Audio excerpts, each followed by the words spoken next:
ఏడవల పేడమచ్చిక ఏడశుద్ధులు ఆడుకొన్న మాటలల్లా అవి నిజాలా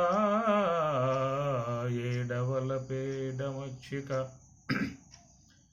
తొలుకారు మెరుపులు తోచిపోవుగాక నెలకొని మింట అవి నిలచినా తొలుకారు మెరుపులు తోచిపోవుగాక నెలకొని మింట అవి నిలచినా పొలతుల వలపులు పొలసిపోవుగాక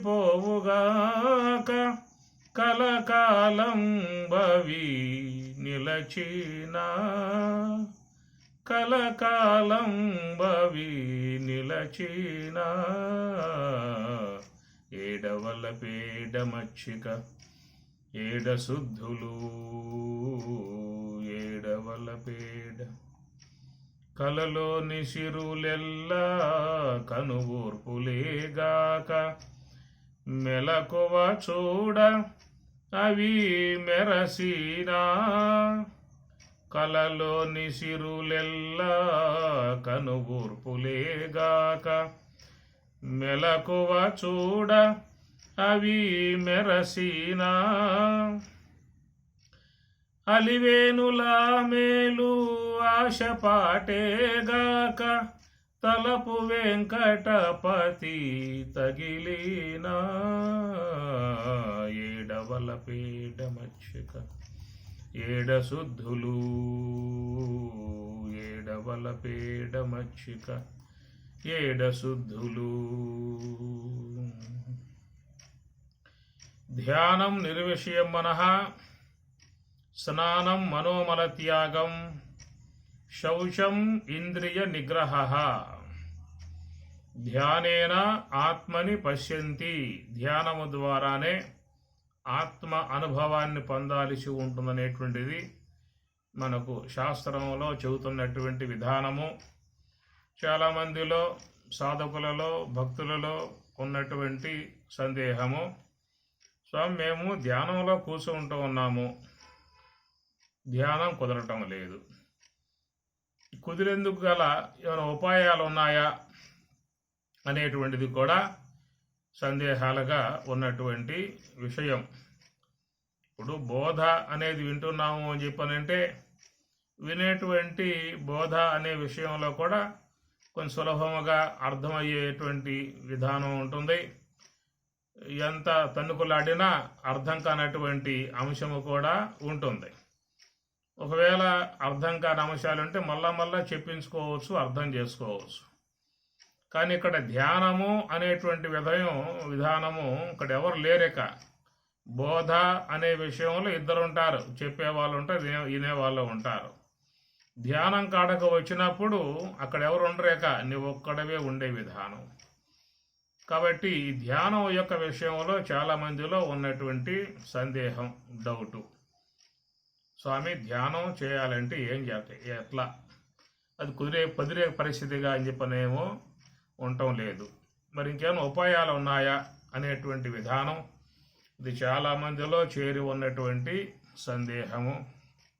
అందుచేత ఎంత బోధ మనం విన్నప్పటికీ కూడా చివరికి సాధనయే శరణ్యం, సోహంభావ ధ్యానమే శరణ్యం.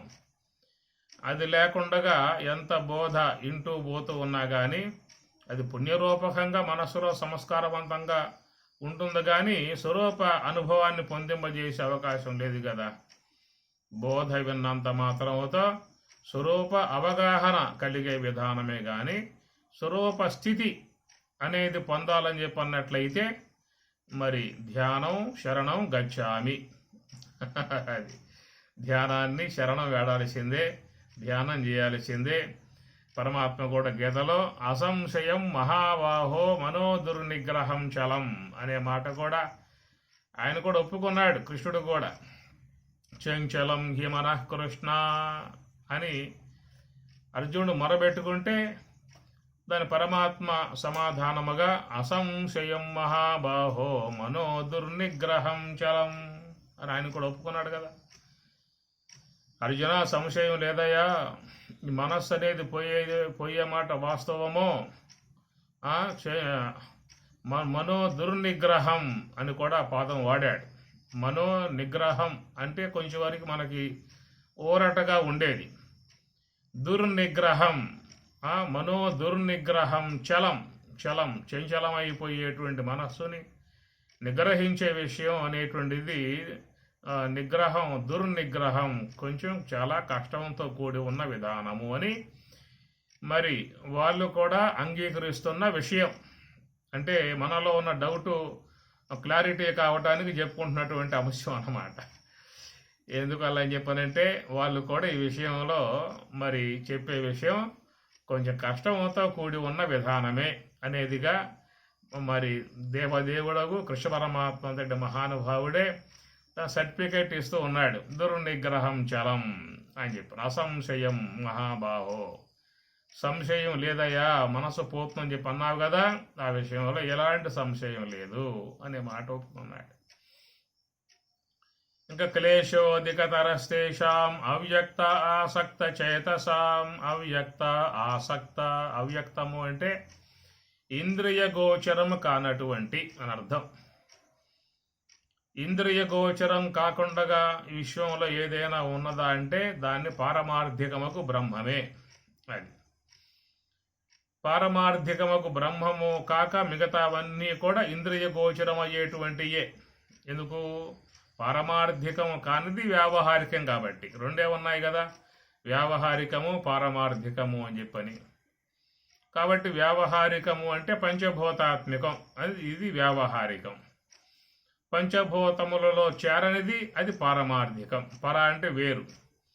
అందువల్ల పంచభూతముల సంబంధ అంశములు ఇంద్రియాల గోచరించే విధానాలుగా ఉన్నాయి. అందుచేత మరి అవ్యక్తము అనేటువంటి మాట ఈ వ్యావహారిక విశ్వమునందు చెప్పే అవకాశం లేదు. ఎన్ని వ్యక్తమయ్యే విధానాలే ఎంత సూక్ష్మములుగా ఉన్నప్పటికీ కూడా ఇంద్రియాలకు లోకువే అదనమాట. అణువులు అంటాం, పరమాణువులు అంటాం, ఇంకేవో చిన్నగా సూక్ష్మములుగా చెప్పేటువంటివన్నీ కూడా ఇంద్రియాల గోచరించిన విధానమే. ఎవరైతే మైక్రోస్కోపులు లాంటివి పెట్టుకుంటారో వాళ్ళు ఎంతో సూక్ష్మముగా ఉన్నటువంటి వాటిలను కూడా చూడగలిగే విధానం ఏర్పడుతుంది. ఈ గ్రహ మండలాలు ఎక్కడెక్కడో ఎంతో కొన్ని లక్షల కోట్ల దూరములలో ఉన్నటువంటి గ్రహ మండలాలను కూడా మరి కన్ను చూడగలుగుతుంది. ఎందుకని చెప్పానంటే ఆ సామర్థ్యాన్ని పెంచినప్పుడు ఆ మైక్రోస్కోప్ అని చెప్పి అంటారు కదా, టెలిస్కోప్ అని చెప్పేసి అని అలాంటి పెట్టినప్పుడు ఇంకా ఈ విశ్వ గర్భాలలో ఎక్కడెక్కడో ఇంకా లక్షల కోట్ల దూరాలలో ఉన్నటువంటివన్నిటిని కూడా చూడగలిగేటువంటి విధానం, ఆ చూపు అక్కడ దాకా పోగలుగుతుంది. కొన్ని లక్షల కోట్ల దూరములో ఉన్నటువంటి వాటి దగ్గరికి కూడా మన చూపు అనేది ప్రసరిస్తుంది. వాటిని కూడా చూడగలిగే విధానం ఏర్పడుతుంది. కనుక ఎంత లెక్క ప్రసరించినా కానీ కనపడకుండా ఉన్నటువంటిది ఏంటంటే బ్రహ్మం. ఎందుకంటే ఇంద్రియ గోచరం అయ్యే వస్తువు కాదు కాబట్టి.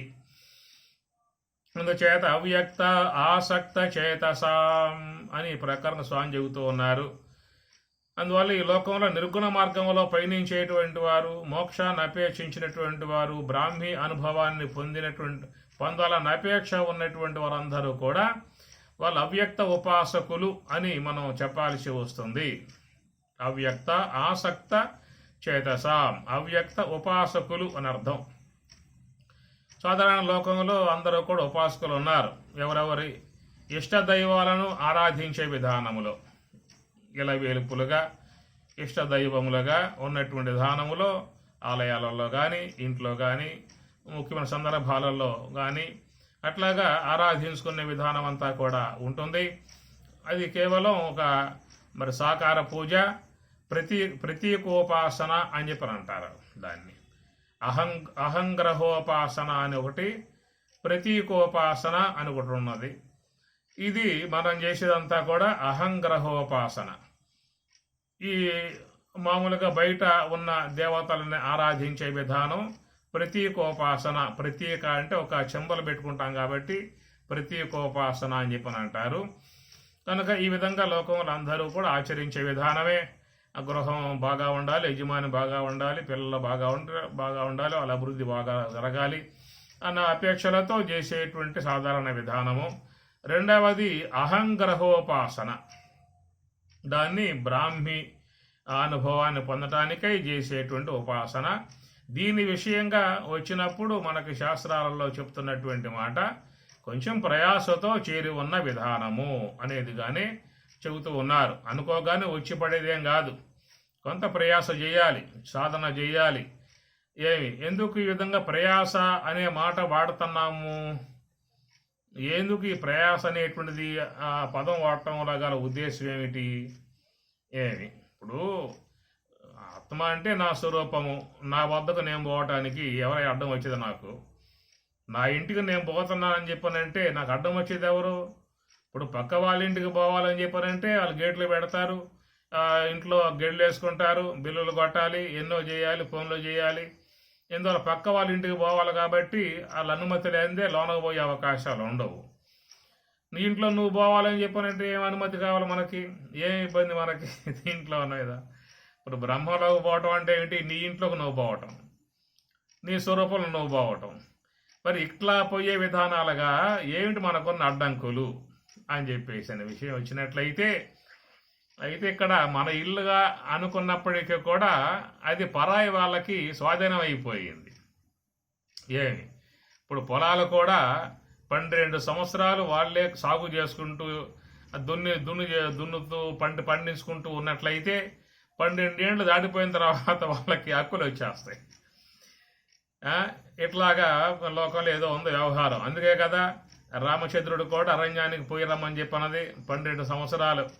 ఆ తర్వాత వచ్చినా కానీ రాజ్యాధికారం ఉండదేక, గడువు అయిపోయింది. ఈ లోపల ఆయనకి లేకపోతే రాజ్యాధికారం ఉండే అవకాశం ఉండదు. కాబట్టి తన కుమారుడే ఇక శాశ్వతంగా రాజుగా ఉంటాడని చెప్పే ఉద్దేశంతో కైకేయి మాత గారు ప్లాన్ చేసుకుని అట్లా కోరటం జరిగిందన్నమాట. కాబట్టి ఈ ప్రకారం కొద్ది కాలం పాటు ఎవరైనా దాంట్లో గనక నివాసంగా ఉన్నట్లయితే, ఎవరు ఈ మధ్యకాలం రాకపోయినట్లయితే అది వాళ్ళకి స్వాధీనమైపోయే విధానం ఏర్పడుతుందన్నమాట. అట్లాగా మన పరిస్థితి కూడా చూసినట్లయితే ఆ ప్రకారం స్వాధీనమైపోయి ఉన్నదేమో.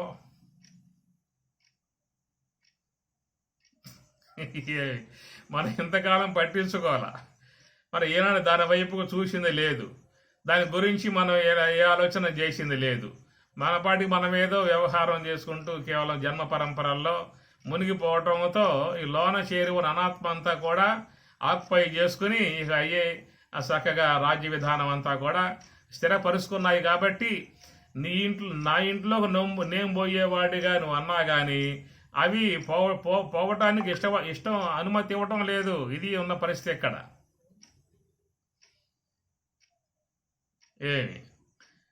ఇది ప్రతి ఒక్కరి విషయంలో కూడా ఎదురై ఉన్నటువంటి సమస్య. వాస్తవికంగా చూసినట్లయితే నీ స్వరూపమే కదా బ్రహ్మం. అంటే నీకంటే వేరుగా ఉందా? నీకంటే వేరుగా లేదుగా, బ్రహ్మమే నీవుగా.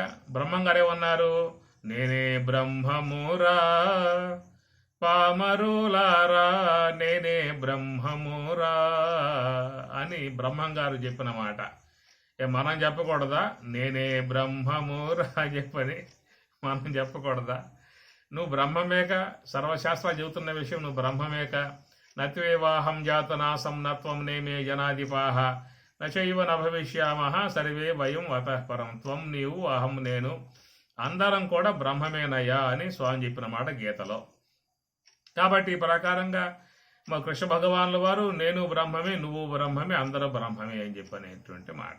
ఈ శాస్త్రంలో అన్ని చోట్ల ఉపనిషత్తుల్లో భగవద్గీతలో వచ్చేటువంటి మాట ఇదే.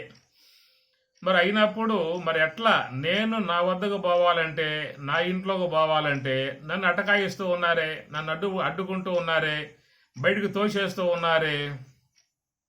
ఉందా ఇది పరిస్థితి మీకు? కొంతమందికి ఉందా? మీలో అందరికీ ఉందా? ఇప్పుడు నా ఇంట్లోకి నేను, నా స్వరూపంలోకి నేను, నా స్వస్థలంలోకి నేను పోవటానికి మీ అనుమతి ఏమిటయ్యా? అసలు మీరెవరు అనే విధానంగా మనం వస్తే అవి అంటున్నాయి, అసలు నువ్వెవరు? వాళ్ళు నువ్వు కొత్తగా వచ్చి ఇప్పుడు మాట్లాడుతూ ఉన్నావు. ఇంతకాలం మేము రాజ్యం ఏలుకుంటూ ఉంటే, మా హక్కు బొక్కమై ఉంటే, మా స్వాధీనంలో ఎంతకాలంగా ఉంది చెప్పండి? 5 ఏండ్ల, 6 ఏండ్ల, 10 ఏండ్ల? ఎప్పటి నుంచో చెప్పే అవకాశం కదా, అనాదిగా అనాదిగా ఈ విధంగా ఎప్పుడు ఆరంభమయ్యిందో వాటి యొక్క రాజ్యం చెప్పే అవకాశం లేదు. ఊర్ధ్వమూలం అధశాఖం అశ్వత్థం ప్రాహు అవ్యయం ఛందాంసి యస్య పర్ణాని యస్తం వేద స వేదవితో అసంగశస్త్రేణ దృఢేన చిత్వా. ఈ పదాలు వాడటం కారణం ఏంటంటే, అది బాగా ఆ రాజ్య విధానంలో వాళ్ళందరూ కూడా పాతుకుపోయారు, స్థిరపడ్డారు, స్వాధీనం చేసుకున్నారు. మేమే ఇంకెవరు ఇక్కడ ఎవరు లేరనే విధానముగా అట్లా మనలో అనాత్మ రాజ్యం అనేది కొనసాగుతూ ఉన్నది. చెప్పుకోవచ్చా? లేకపోతే మాలో ఆత్మరాజ్యమే ఉందండి అనే అవకాశాలు ఏమైనా ఉన్నాయా?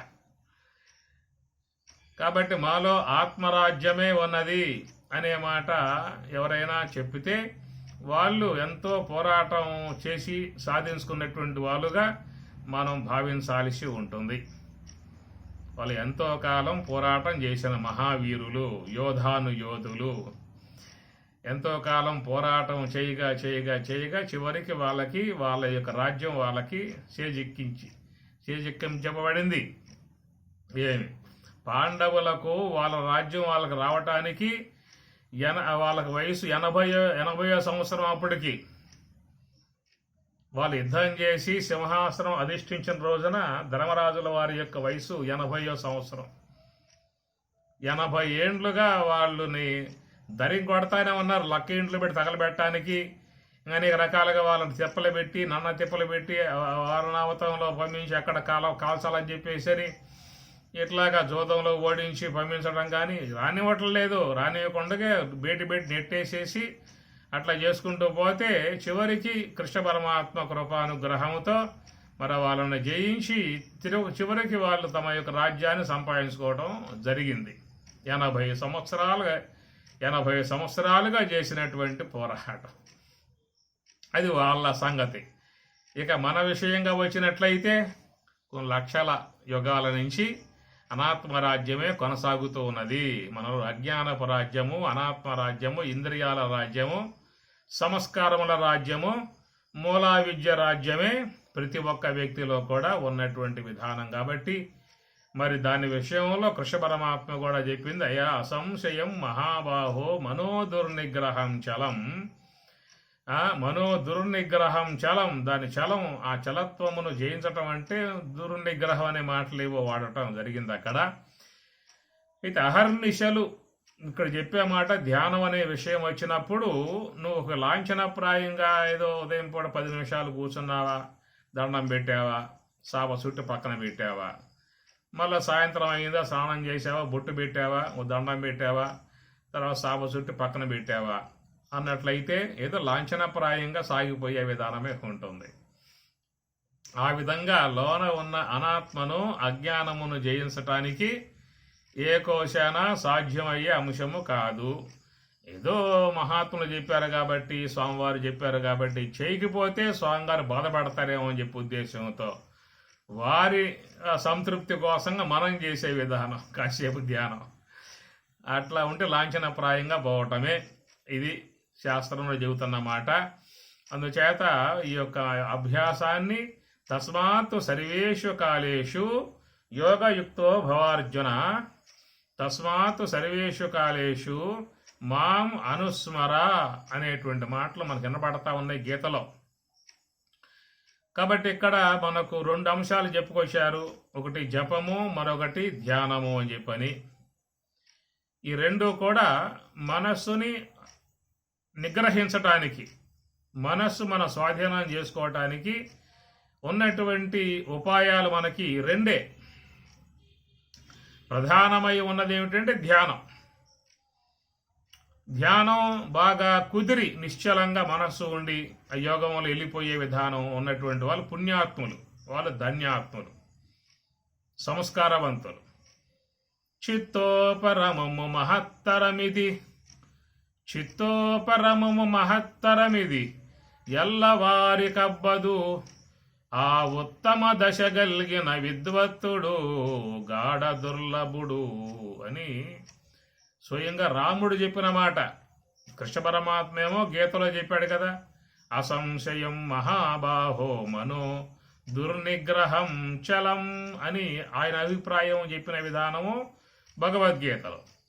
అదే రామచంద్రుడు సీతారామ సంవాదం అమనస్క యోగంలో ఆయన గారు కూడా తన అభిప్రాయాన్ని చెప్పడం జరిగింది. ఇక్కడ ఏమన్నారు? చిత్తోపరమము మహత్తరము. చిత్త ఉపరమం, మనస్సు అనేది ఉపశమించటం, సంకల్పాలు లేకుండా ఉండటం, నీ స్వాధీనంలోకి రావటం, నీ అధీనములో ఉండటం అనేది అదొక పెద్ద అదృష్టమై ఉన్నటువంటి విధానము అన్నారు.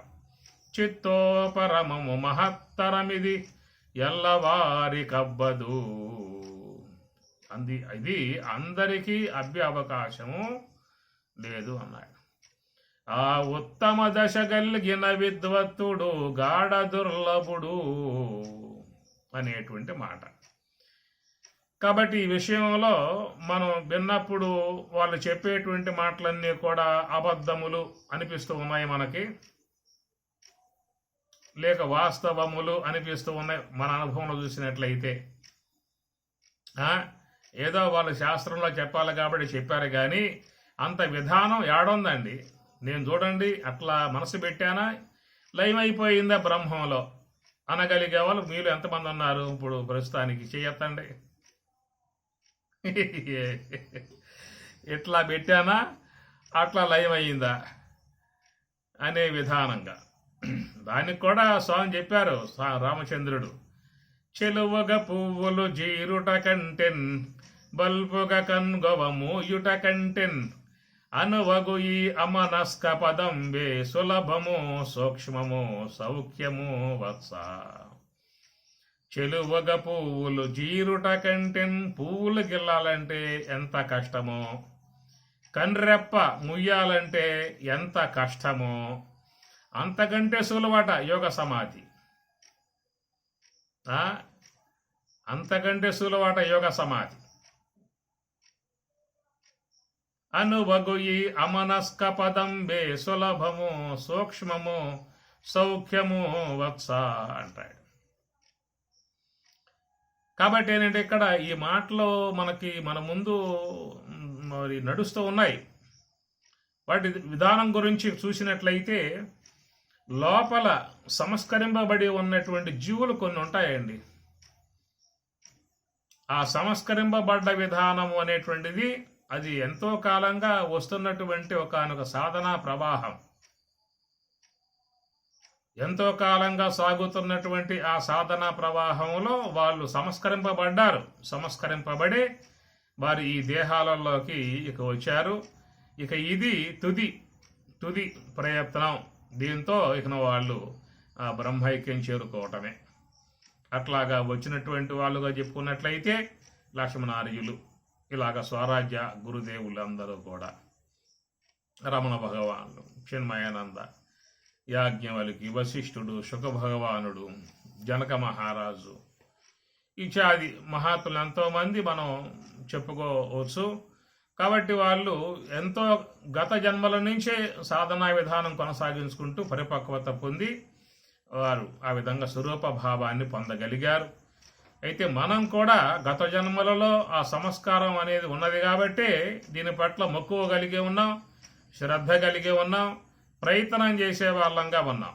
మళ్ళీ మనమేదో నిరుత్సాహాన్ని పొంది వాళ్ళకేదో ఉన్నది మనకేదో లేదు, మళ్ళీ మనం ఇంకా నుంచి మళ్ళీ ఎన్ని జన్మలు మనం ఎత్తాల్సి ఉంటుందో అన్నటువంటి యొక్క భావాలకు పోయామని చెప్పి అనుకోండి. ఇది మన వల్ల ఇది కాదులే, ఎన్నో జన్మలుగా వచ్చే వాళ్ళకి మాత్రం వస్తుందట, కాబట్టి మనం ఇంకెన్ని జన్మలు ఎత్తాల్సి వస్తుందో కాబట్టి అప్పుడు చూసుకుందని చెప్పి ఉద్దేశం సాప చుట్టూ పక్కన పెట్టేస్తాం. ఇలాంటి భావాలకు పోవద్దని చెప్పని శాస్త్రం చెబుతున్నమాట. కర్మణ్యేవాధికారస్తే మా ఫలేషు కదాచన. కర్మణి ఏవ అధికార, ఇది శాస్త్రం చెప్పి గీత చెప్పే మాట. కర్మణి ఏవ అధికార. కనుక స్వామివారు మనకి ఏ యొక్క మార్గాన్ని ప్రసాదించాడో ఆ మార్గంలో మనం ఉండటమే మన యొక్క బాధ్యత, మన యొక్క కర్తవ్యం.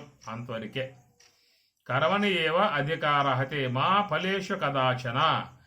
కనుక నాకు ఇక బ్రహ్మానుభవం కలగలేదే, స్వరూపానుభవం కలగలేదే, యోగ సమాధి నాకు రాలేదే అనేటువంటి ఫలితం మీద దృష్టి పెట్టుకోమాక నువ్వు కేవలం స్వామి చెప్పినటువంటి ఆ హంస యొక్క సూటి మార్గంలో మాత్రమే ఉండేటువంటి విధానం చెయ్యాల్సి ఉంటుంది అనేటువంటిది. ఆ చేసే విధానం కూడా ఎట్లా అని చెప్పానంటే చెప్పింది గీతలో, తస్మాత్ సర్వేషు కాలేషు యోగయుక్తో భవార్జున. ఎప్పుడెప్పుడు మనకు సమయం ఉంటుందో అప్పుడప్పుడల్లా కూడా మరి ఈ ధ్యానం చేసే విధానాన్ని మనం అలవాటు చేసుకోవాల్సి ఉంటుంది. ఉదయం పూట స్నానం చేసిన తర్వాత ఆ విధంగా ధ్యానం చేయటం ఒక అలవాటు మనకు ఉంటుంది. అట్లనే సాయంత్రం అయిన తర్వాత మరి స్నానం చేసిన తర్వాత కొంచెం సేపు ధ్యానం చేసే అలవాటు కూడా ఉంటుంది. ఈ 2 సమయాలలో ధ్యానం చేసే విధానం లాంటిది పెట్టుకోవటం కూడా చాలా మంచిది. అది కాకుండా మధ్యలో మనకి ఏ సమయాలైతే అవకాశాలుగా ఉంటాయో అవన్నీ కూడా మనం వినియోగింపజేసుకునే విధానంలో పయనించాల్సి ఉంటుంది. అది అందుచేత తస్మాత్ సర్వేషు కాలేషు యోగయుక్తో భవార్జున. చాలామంది ఉన్నారు, కొంతమంది యోగులు ఉంటారు, వాళ్ళు ఎప్పుడూ కూడా వ్యవహారం ఉంటే చూసుకుంటారు, వ్యవహారాన్ని కుంటుపడేదే ఉండదు. వ్యవహారమే. ఏ వ్యవహారం లేనప్పుడు ఏ సమయం అయితే ఉంటుందో ఆ సమయంలో ధ్యాన విధానాన్ని పెట్టుకోవటం. ఇప్పుడు అయ్యగారులు షాపుకి వెళ్తారు, ఆఫీస్కి వెళ్తారు, ఇంట్లో అమ్మగారులు ఉంటారు, ఇంట్లో మరి వంట చేయాలి, అన్నీ చేయాలి, వంటలు అయిపోయాయి, యజమాని ఇంకా రావడం గంట టైం ఉంటుంది. ఆ గంట టైంలో మనం దాన్ని వాడుకోవచ్చు. అమ్మగారులు టీవీ ముందేసుకుంటే మాత్రం గోయిందా, అది కాస్త ఉట్టెక్కి కూసుకుంటుంది. ఇట్లా మనకి సమయములు పరమేశ్వరుడు ఇస్తాడు. మధ్యలో కొంత సమయాలు మనకి పరమేశ్వరుడు ఇస్తాడు. కనుక ఆ సమయములో కూడా మనం ధ్యానంలో వాడుకున్నట్లయితే దానివల్ల మనస్సు బాగా పరిపక్వం అవుతుంది. దాంట్లో ఉన్న అనాత్మ అంతా కూడా, అజ్ఞానం అంతా కూడా తొలగిపోతుంది.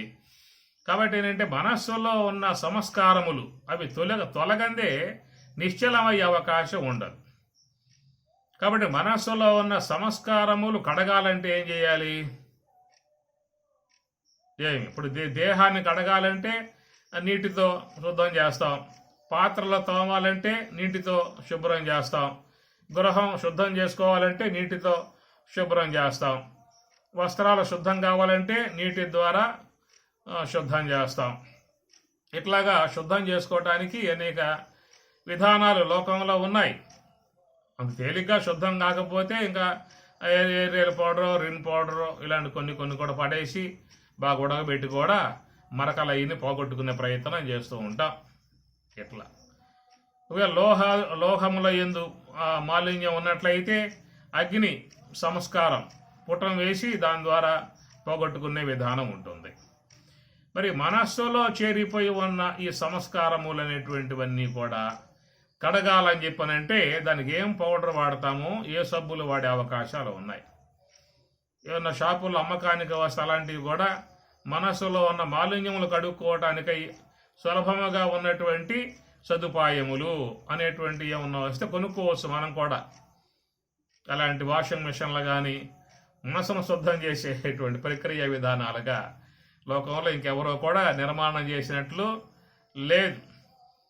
దానికి ఏమిటంటే ఏకైక మార్గం స్వామివారు చూపించినటువంటి హంస యొక్క సూటి, శ్వాస యొక్క సూటి. ఆ శ్వాస అనబడేది మాత్రమే మనసులో ఉన్నటువంటి మాలిన్యాలని తొలగింపజేసే విధానం ఏర్పడుతుంది. అది తప్త కాంచన పుష్ప సన్నిబంబై అన్నారు కదా. తప్త అంటే పుటం వేయబడిన, కాంచనం అంటే బంగారం. ఇది సీతారామాంజనేయులో సీతమ్మ వారు చక్కగా చెప్పినటువంటి మాట. ఎందువల్ల సీతమ్మ వారు చెప్పటం అని చెప్పనంటే, ఆ సీతమ్మ వారు జనించింది జనకుని యొక్క వంశంలో, జనక మహారాజు వంశంలో జనించింది. జనక మహారాజు మహాయోగి, జ్ఞాని, యోగ మార్గంలో పయనించే ఉన్న విధానం కాబట్టి ఆయన కుమార్తెగా పెరిగింది కనుక జనకుని యొక్క ఆ సాధన అంశాన్ని కూడా ఆమె గారు అధ్యయనం చేసి ఉండవచ్చు. అందుచేత అమ్మవారు చెప్పే మాట, తప్త కాంచన పుష్ప సన్నిబంబై, ఏ ప్రకారముగా మనసుని ఆ బంగారంలో ఉన్నటువంటి యొక్క మాలిన్యాన్ని పోగొట్టుకోవడానికి ఎట్లా పుటం వేసి బంగారంలో మాలిన్యాన్ని పోగొట్టుకుంటూ ఉన్నామో, అట్లాగా మనసు అనేటువంటిది కూడా ఈ హంస యొక్క ఆశ్రయంలో ధ్యానంలో పెట్టినప్పుడు ఆ మనస్సులో చేరి ఉన్న అనాత్మ సంబంధమై ఉన్న సంస్కారాలన్నీ కూడా తొలగిపోతాయి అని అర్థం. అందువల్ల మనసు శుద్ధమైనట్లయితే నిశ్చలమవుతుంది. దాన్ని ఏమన్నారు? నిర్మలము నిశ్చలము అన్నారు. నిర్మలము అని చెప్పనంటే మనస్సులో ఉన్న మాలిన్యం పోవాలి, అది నిర్మలము అంటారు. మలము నిర్మలం. ఏమిటా మలం? మలదోషం. ఈ ప్రాపంచిక సంబంధ అనాత్మ సంబంధ కర్మలన్నీ కూడా మన మనస్సులో వచ్చి పడ్డాయి కదా. లోకంలో మనం అనేకం చేస్తూ ఉన్నాం, అనేక కార్యములు చేస్తూ ఉన్నాం. అనేక కార్యముల ద్వారా మనసు లోపలికి ఆ యొక్క దుమ్మంతా వచ్చి పడతా ఉన్నది. ఇప్పుడు మీరు ఉన్నారు, ఏదో ఫంక్షన్, ముఖ్యమైనటువంటి వారు తప్పనిసరిగా పోవాలి. ఆ పోయే విధానంలో కూడా 6 రోజుల కాలం పాటు అక్కడ ఉండాలనేటువంటిది వాళ్ళు శాసనం చేశారు. కనుక వారం రోజులు అక్కడ ఉండి మీరు ఆ కార్యం అంతా కూడా పూర్తి చేసి సెలవు తీసుకొని మీ ఇంటికి వచ్చారు. ఇంటికి వచ్చి తలుపు తీస్తే ఆ ఇంట్లో మరి అడుగులు వేస్తే మరి దుమ్మంతా కూడా పెరిగిపోయి ఉన్నది. ఎట్లా వచ్చింది దుమ్మంతా? కిటికీలు మూసేశారు, ద్వారాలు మూసేశారు. అన్ని మూసినప్పటికీ కూడా ఆ దుమ్ము అనేది వచ్చి మరి ఇంట్లో పడింది. మరి కిటికీలు మూసేసిన, ద్వారాలు మూసేసిన, వారం రోజుల కాలం పాటు చెమ్మకుండగా వదిలిపెట్టి ఎక్కడికో పోయి వస్తే అంత దుమ్ము చేరిగిపోయిందే. మరి మన యొక్క దేహం అనే గృహం, దీని యొక్క తలుపులన్నీ కూడా బటాబట్టి తెరిసే ఉన్నాయిగా. ఇంటి యొక్క కిటికీలు మూసి ఉన్నాయి, ద్వారాలు మూసి ఉన్నాయి, కానీ మన యొక్క ద్వారాలు తెరిసే ఉన్నాయి అక్కడ. అందుచేత యథేచ్ఛగా దుమ్ము అనగా అనాత్మ సంబంధమై ఉన్న శబ్ద, స్పర్శ, రూప, రసగంధాది ఆ విషయముల యొక్క సంబంధమై ఉన్న దుమ్మంతా మనసు లోపలికి వచ్చి పడుతూ ఉన్నది. అందువల్ల దాంట్లో చేరిపోయి ఉన్నటువంటి ఆ మాలిన్యాన్ని మలదోషము అని చెప్పని అంటారు. అందుచేత మనస్సులో చేరి ఉన్నటువంటి ఆ మలదోషం ఎట్లా ఉందని చెప్పనంటే, రాజసిక సంబంధమై ఉన్న మలదోషం, తామసిక సంబంధమై ఉన్న మలదోషం. రాజసిక సంబంధ సంస్కారములు, తామసిక సంబంధమై ఉన్న సంస్కారములు, ఇవే ఎక్కువగా మన మనసులోకి చేరుతూ ఉంటాయి. ఇప్పుడు సాత్విక సంబంధ సంస్కారములు అని చెప్పనంటే అది కేవలం దైవీ సంబంధమై ఉండి ఆశ్రమవాసులై ఉండి గురుసేవలో ఉండి ఎలాంటి యొక్క వ్యావహారిక విధానాలు పెద్దగా లేకుండగా మరి మహాత్మ దగ్గర కూర్చుని నిరంతరంగా సాధన శ్రవణాలు చేసుకుంటూ ఆశ్రమ జీవితం జీవిస్తూ ఉన్నట్లయితే వాళ్ళల్లో సాత్విక సంస్కారం బాగా వచ్చే అవకాశం ఉంటుంది. అంత విధానం మనకు లేదు కదా. కాబట్టి సాంసారిక సంబంధము, వ్యావహారిక సంబంధము, వ్యాపారం కానీ, వ్యవసాయము, ఉద్యోగాలు ఏవో అనేక రకాలు ఉంటాయి. కాబట్టి ఈ ప్రపంచంలో సంచరించినప్పుడు దాని ద్వారా వచ్చేటువంటి ఎక్కువగా రాజసిక తామసిక సంబంధ సంస్కారాలే మనసు లోపలికి వచ్చి పడతా ఉన్నాయి. దాని మలదోషము అని చెప్పని అంటారు. ఈ మలదోషము అనేది రాజసిక తామసిక సంబంధ సంస్కారములతో చేరి ఉన్నది. కాబట్టి మరి మనం ధ్యానంలో కూర్చున్నప్పుడు ఆ సంస్కారాలే వచ్చి మన ముందు తారట్లాడుతూ ఉన్నాయి. అందుచేత మనకేంటంటే ఏకాగ్రత అంటే ఆ హంస యొక్క విధానాన్ని గమనిస్తూ కూర్చోవటం ఏకాగ్రత. తత్రైకాగ్రం మనఃకృత్వా యత చిత్తేంద్రియ క్రియ ఉపవిశ్వాసనే యుంజాతు యోగం ఆత్మ విశుద్ధయే అన్నారు మహాత్ములు. తత్రైకాగ్రం మనఃకృత్వా, ఏకాగ్రముగా మనసునుంచు అని గీత 6వ అధ్యాయం చెబుతున్నటువంటి మాట. కాబట్టి మన యొక్క ఉద్దేశం కూడా అదే, మనస్సుని ఏకాగ్రముగా ఒకే లక్ష్యమునందు హంసయందు మాత్రమే ఉంచే విధానముగా, శ్వాస గమనాన్ని గుర్తించే విధానముగా ఉండటమే మనందరి యొక్క ఉద్దేశం. కనుక ఆ ప్రకారంగా పెట్టినప్పుడు ఏమవుతుంది, మనకు తెలియకుండానే 2 వచ్చి కూర్చుంటూ ఉన్నాయి. మనం కోరుకున్నదేమో ఒకటి, వద్దనుకున్నా వచ్చి కూర్చున్నటువంటివి 2 అన్నమాట. లేదా మీరు కూడా వ్యాపారం చేసే వాళ్ళు కూడా ఆఫర్లు ఇస్తూ ఉంటారు. అయ్యా ఒక చీర కొను, 2 చీరలు నీకు ఫ్రీగా ఇస్తాం అని చెప్పని ఆఫర్లు ఇస్తూ ఉంటారు. షాపుల్లో కూడా ఒక వస్తువు కొన్న వాళ్ళకి 2 వస్తువులు ఫ్రీగా ఇస్తామని చెప్పేస్తేనే. కాబట్టి వీడు ఈ వస్తువు అవసరం లేకపోయినా కానీ ఆ 2 వస్తువుల కోసం కొనాల్సిందే. ఆ రెండు వస్తువుల కోసంగా తప్పనిసరిగా అతడు ఆ కాంట్రాక్ట్ ఇట్లా ఆశ పెట్టి వాళ్ళు చేసేది వ్యాపారం. అట్లా మనకు కూడా ఏకాగ్రత అనేది కోరుకుంటే మనకు 2 ఆఫర్లు వచ్చి కూర్చుంటా ఉన్నాయి. మనం కోరుకోలే 2 ఆఫర్లు వాళ్ళే ఇచ్చారు. ఏమిటి ఆఫర్లు అని చెప్పనంటే సంకల్పములు, ఒకటేమో నిద్ర. ఈ 2 వచ్చి కూర్చుంటాయి. చాలామందిలో అట్లా కన్ను మూసామో లేదో, నువ్వు రెడీనా, మేము రెడీ అంటాయి. నీకోసం మేము కూర్చున్నాము, నువ్వే ఆలస్యంగా వచ్చి కూర్చున్నావు, మేము ఎప్పుడూ రెడీగా ఉన్నావు నీకోసం అని చెప్పని ఆ 2 వచ్చి కూర్చుంటాయి. ఇదే చాలామందిలో, స్వామి మేము ధ్యానం చేస్తూ ఉన్నాము, ధ్యానం కుదరటం లేదు. ఇట్లా కన్ను మూసామా అంతే, జోలపాటై ముందుకు వాలటం వెనక్కలేకపోవటం, ముందుకు వాలటం వెనక్కలేకపోవటం. ఇది పెద్ద జోలపాటలాగా ఓం నమ శివాయ 6 అక్షరములతో ఆరంభమాయనే ఉయ్యాల అన్నట్లుగా ఆ ఉయ్యాల జోలపాట విధానం అన్నమాట. ఏం చెయ్యాలి, ఎట్లా చెయ్యాలి? కన్ను మోస్తే చాలు వచ్చేసి కూర్చుంటాం. నిద్ర వచ్చింది కదా అని చెప్పి ఉద్దేశంతో పోయి పడుకుంటే అది రాదు. మళ్ళా వచ్చి కూర్చున్నావు అనుకో, అవి వచ్చేస్తూ ఉంటుంది. ఇది పెద్ద కర్మ.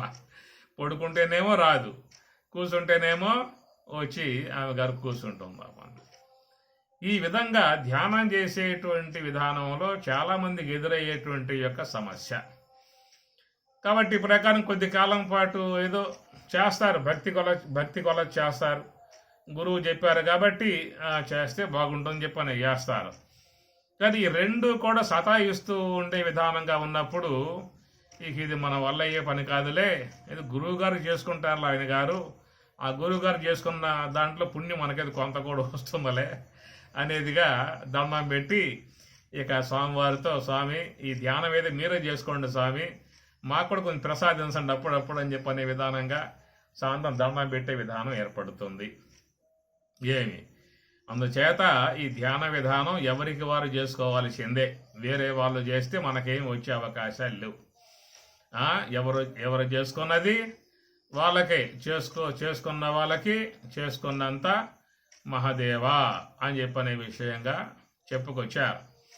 అందువల్ల పరమాత్మ గీతలో కూడా ఉద్ధరేదాత్మనాత్మానం ఆత్మానం అవసాదయేతు ఆత్మయువ హ్యాత్మనో బంధు ఆత్మయువ రిపురాత్మన. ఉద్ధరేత్ ఆత్మన ఆత్మానం, ఎవరిని వారే ఉద్ధరింపజేసుకోవాలి తప్ప ఎవరు ఉద్ధరించే విధానాలు అనేటువంటివి ఉండదని చెప్పనేటువంటి మాట. ఇది ఆత్మ యొక్క స్థితిని పొందేటువంటి విధానములో భగవన్ మార్గంలో పోయే విధానములు ఉన్నటువంటి విధానం. కాబట్టి ఇక్కడ మరి ఈ సమస్యను మేము అధిగమించడానికి ఏమన్నా ఉపాయాలు ఉన్నాయా? ఇది ఇంతవరకు మనం విషయం చెప్పుకున్నాము. సమస్య అంటారా, ఎదురుగా ప్రత్యక్షంగా ఎదురుగా ఉన్నది. మరి ఏం చేయాలి? దండం పెట్టి వైదొలిగి ఇక పక్క వెళ్ళిపోవాలా, లేదా ఎట్లాగే ఈ ధ్యాన అంశాన్ని కొనసాగించుకోవాలా అనే విషయం వచ్చినప్పుడు మరి మహాత్ములు కొన్ని ఉపాయాలు కూడా చెప్పటం జరిగింది. పరమాత్మ గీతలో కూడా ఉపాయత అనే పదం వాడతారు. ఏమి ఉపాయత? అసంశయం ఏం చెప్తారు? అసంయతాత్మనాయోగ దుష్ప్రాప ఇతి మే మతి వశ్య ఆత్మయతత శక్య ఆప్తం ఉపాయత అంటాడు. ఉపాయత అంటే ఉపాయం అంటే ఏదో ఒక ఉపాయాన్ని అవలంబించైనా ముందుకు పోయే ప్రయత్నం చేయాలి కానీ వెనకపోయే ప్రయత్నం మాత్రం చేయకూడదు. అది మానివేసే విధానం మాత్రం చేయకూడదు. మానేశామనుకో మళ్ళా మామూలే, మళ్ళీ భవసాగరంలో ఇదే విధానం ఏర్పడుతుంది. కనుక చేసే అవకాశం మనకు వచ్చింది. ఇప్పుడు మానవ దేహం వచ్చింది కాబట్టి అవకాశం అనేది వచ్చింది. ఒక అంశం. లోకంలో మానవ దేహం వచ్చినటువంటి వాళ్ళందరికీ ఉన్నదా? మానవ దేహం వచ్చింది కాబట్టి చేసే అవకాశం వచ్చింది అన్న పాయింట్ ఒకటి చెప్పుకుంటాం అనుకో. ఇక లోకంలో ఎంతోమంది మానవ దేహం ధరించే ఉన్నారు. అందరికీ అవకాశం ఉందా? వాళ్ళకి లేదు. కాబట్టి మానవ దేహం రావటమే కాదు, సరైనటువంటి ఆ గురువు కూడా సూటిని యథార్థ విధానం చెప్పే గురువు కూడా జీవితంలో ప్రాప్తించటం అది ఎంతో పుణ్య విశేషము. ఎంతో మందికి జిజ్ఞాస ఉన్నప్పటికీ కూడా వాళ్ళకు లభించే గురువులు సరైనటువంటి మార్గం చెప్పేవాళ్ళుగా లేనప్పుడు వాళ్ళ మార్గం కూడా అపమార్గంలో పడిపోవటమే అవుతుంది.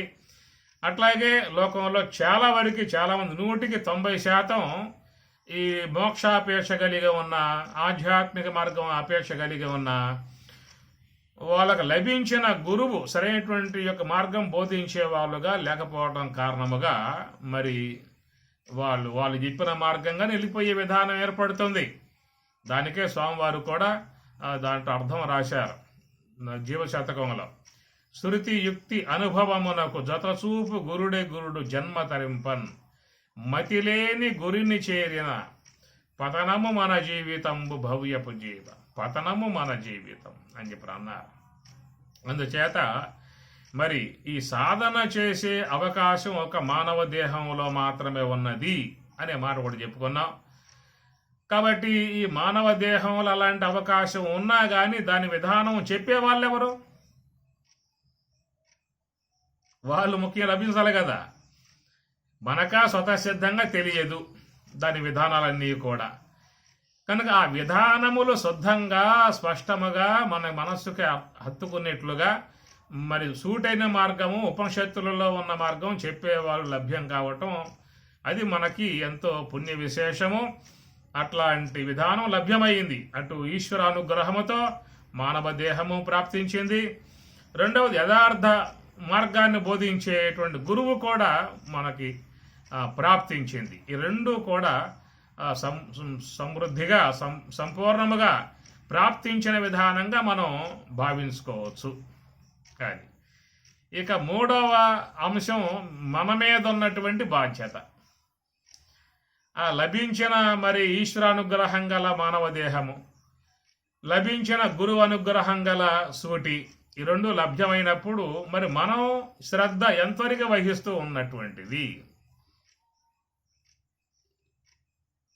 ఇక్కడ మూడో పాయింట్ కాడ మనం మరి ఫెయిల్ అయిపోవటమా పాస్ అవ్వటమా అనేది ఇప్పుడు మన యొక్క పక్షంలో ఉన్నది. రెండు పక్షములు కూడా సమర్థవంతముగా నిర్వర్తింపబడ్డాయి. అన్ని అనుకూలాలుగా ఉన్నటువంటి విధానములో సర్వేశ్వరుడు జీవితం, మానవ జీవితం తగు వనరులు సమకూర్చే తగు వనరులు కూడా ఉండేటువంటి విధానం. కొంతమంది మానవ దేహం వచ్చినా కానీ తగు వనరులు లేక ఏ పూట కాపోట కష్టపడి చేసుకుని జీవించే జీవన విధానం ఉన్నటువంటి వాళ్ళు ఉన్నదే. వాళ్ళకు కొంచెం కష్ట విధానం ఉంటుంది. ఉదయం లేచింది పరుగులు తీసి మరి వనరుల కోసంగా మరి గృహ పోషణార్థమై ఉండేటువంటి వాటి కోసంగా పోయేటువంటి వాళ్ళుగా ఉన్నటువంటి వారు సమగ్రంగా సమయమంతా కేటాయించే అవకాశం లేదు.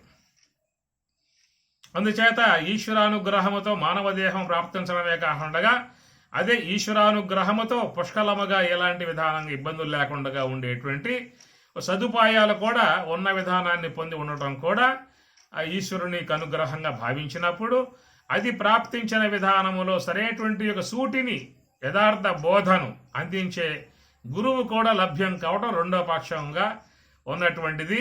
అది కూడా సమర్థవంతముగా సంపూర్ణముగా ప్రాప్తించిన విధానము, సందేహం లేదు. ఈ రెండు కూడా సమృద్ధిగా ఉన్నప్పుడు మూడవది ఇక నీ ప్రయత్నమే ఇక్కడ ప్రధానంగా ఉన్నటువంటిది. మరి ఈ నీ ప్రయత్నం కాడ ఏమవుతుందని చెప్పానంటే, స్వామి నాకు చేసే ఉద్దేశం అయితే ఉన్నది కానీ నేను ముందుకు పోలేకపోతున్నాను, ఒక అడుగు కూడా ముందుకెళ్ళలేకపోతున్నాను. ఇది మన ముందు ఉన్నటువంటి ఒక సమస్య అన్నమాట. దానికి పరమాత్మ గీతలో కానీ ఇతర శాస్త్రాల్లో కానీ అందరూ దీన్ని ఒప్పుకున్నారు. అసంశయం మహాబాహో మనోదరు నిగ్రహం. మనస్సు పోయే మాట అది వాస్తవమేనయ్యా అనే మాట వాళ్ళు చెప్పిన మాట. మరి మనస్సు పోయే మాట వాస్తవమేనయ్యా అన్నారు అని చెప్పనంటే, కృష్ణ పరమాత్మ స్వయంగా అన్నాడు అని చెప్పనంటే, ఏ స్వామి మనస్సు పోయే మాట వాస్తవం అని చెప్పి అంటూ ఉన్నావు కదా, మరి నీకు కూడా ఆ అనుభవం ఉన్నదా? నీకు ఆ అనుభవంలో ఉండి చెబుతూ ఉన్నావా, లేకపోతే మా పరిస్థితిని ఏదో నువ్వు అంచనా చేసి చెబుతూ ఉన్నావా? ఏమనుకోవచ్చు ఇక్కడ?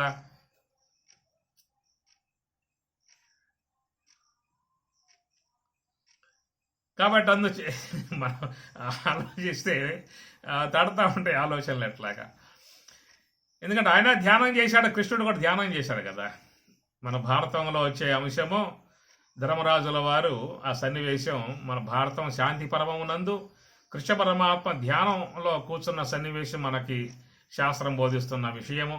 పంచాత్మికంబైన పవనంబు నిగృహీతమైనది భవదింద్రియంబులు మనమునందాగబడ్డవి అవియును నదియును బుద్ధియందు దిగించి శుద్ధమైన నాలవ తెరవనలోలతారహితములుగాగా అన్నియును సంకలితములుగా నంచిత క్షేత్రజ్ఞునందు గూర్చిన వాడా ఈ పరమ ధ్యానమేమి కథన నొలసే నొకలోకమునకు కొండొక్క వింతలేక విస్మయము పొందినామది వినగనర్హమేని వినిపింపవే నాకు ఇత్తెరంగు అని ధర్మరాజుల వారు కృష్ణ పరమాత్మ ఆయన ధ్యానం చేసే విధానాన్ని చూసి ఎంతో గొప్పగా ఉన్నటువంటి ధ్యాన విధానం స్వామి, నువ్వు ధ్యానం చేస్తూ ఉంటే నేను గమనించాను, ఎంత అద్భుతమైనటువంటి యొక్క ఆ స్థితి నేను గమనించాను. ఆ ప్రకారంగా మీరు పంచాత్మికంబైన పవనంబు నిగృహీతమైనది భవదింద్రియంబులు మనమునందాగబడ్డవి. ఆ ఊపిరి ఉచ్ఛ్వాస నిశ్వాసలు పూర్తిగా ఆగిపోయి ఉన్నటువంటి విధానంగా నాకు గోచరించింది. అట్లాగే జ్ఞానేంద్రియాలు కర్మేంద్రియాలు మనసు లోపల లయింపజేసి ఆ మనస్సుని ఆ బుద్ధిలో చొప్పించి ఇవన్నీ కూడా 4వ యోగ సమాధియకు బ్రాహ్మి అనుభవములో లీనమైపోయి ఉన్నటువంటి విధానమే నా మనసు గోచరించింది. అట్లాగా ఈ ధ్యానం చాలా గొప్పదిగా నా మనసు కనిపిస్తూ ఉన్నది. వినగ నరహమేని వినిపింపవే నాకు ఇత్తెరంగు. నాకేదన్నా అది చెప్పదగును అనిపించినట్లయితే, వినటానికి యోగ్యత ఉన్నటువంటి వాడుగా నన్ను భావించినట్లయితే కనుక నాకు ఆ ధ్యాన విధానాన్ని చెప్పవలసిందని చెప్పేసి అని వినయ విధేయతలతో భక్తి శ్రద్ధలతో ధర్మరాజుల వారు పరమాత్మను వేడుకోవటం జరుగుతుంది. కాబట్టి దీన్ని బట్టి చూసినట్లయితే ఆయన కూడా ధ్యానం యొక్క విధాన అంశములో ఉన్నట్లుగా మనం చూసామన్నమాట. అయితే ఇప్పుడు చెప్పుకుంటున్నటువంటి విధానములో చంచలం హిమనః కృష్ణ ప్రమాది బలవదృఢం ఆ ప్రమాద విధానముగా పయనిస్తుంది అనేటువంటి యొక్క మాట చెబుతూ ఉన్నాడో, అలాంటి విధానాన్ని ఆయన కూడా ఎదుర్కొనే ఆ అంశాన్ని మనకేదన్నా చెబుతున్న విషయమా? వాళ్ళ విషయంలో మాత్రం ఇలాంటి విధానం లేకుండగానే వాళ్ళు మనకి చెప్పే విధానం అని చెప్పి అన్నట్లయితే అది దేవతాంశముతో ఈశ్వరాంశముతో ఉన్న విధానం కాబట్టి వారికి దాని విషయంలో అంత శ్రమ అనే అంశముగా చెప్పే అవకాశము లేదు. పరమశివుడు కూడా ధ్యానం చేసే అంశముగా మనకు చెబుతూ ఉన్నారు. మనం కూడా ఎక్కడ పడ్డా పరమశివుడు ధ్యాన ముద్రలో ఉండి ధ్యానం చేసే అంశముగా మనం చూస్తూ ఉన్నాం. పరమశివుని విధానం అంతా కూడా ఆయన ధ్యానమే, ఎప్పుడు కూడా ధ్యాన ముద్రలో ఉంటాడు. మౌన వ్యాఖ్య ప్రకటిత పరబ్రహ్మతత్వము యువానాం వరిశిష్టాంతేవ సదృశి గణైః ఆవృతం బ్రహ్మనిష్టైః ఆచార్యేంద్రం కరకలిత చిన్ముద్రమానందమూర్తిం స్వాత్మారామం ముదిత వదనం దక్షిణామూర్తిమీడే అని చెప్పని శంకరాచార్యుల వారు పరమశివుని యొక్క విషయమై ఆ ధ్యాన సంబంధమై ఉన్న విధానాన్ని శ్లోకంలో చెప్పటం జరుగుతుంది. కనుక పరమశివుడు ధ్యానం చేసే అంశంగా చూస్తూ ఉన్నాం, కృష్ణ పరమాత్మ ధ్యానం చేసే అంశాన్ని చూస్తూ ఉన్నాం, రామచంద్రుడు కూడా ఆ ధ్యానం చేసే అంశముగా చూస్తూ ఉన్నాం, ఆంజనేయ స్వామి కానీ ఇట్లా దేవతలందరూ కూడా ధ్యానం చేసే అంశముగా చూస్తూ ఉన్నాం కదా. మరి ఈ ధ్యానం అనేది వాళ్ళ యొక్క విధానంలో మనకలాగానే ఈ తిప్పలబడే విధానం, ఈ ఆలోచనలతో నిద్రలతో మనం ఎట్లా తిప్పలబడ్డామో అలాంటి విధానమే వాళ్ళకు కూడా కలిగి ఉంటుందా అని చెప్పన్న విషయంగా చూసినట్లయితే వాళ్ళు శుద్ధమై ఉన్నటువంటి ప్రకృతి గలవారు.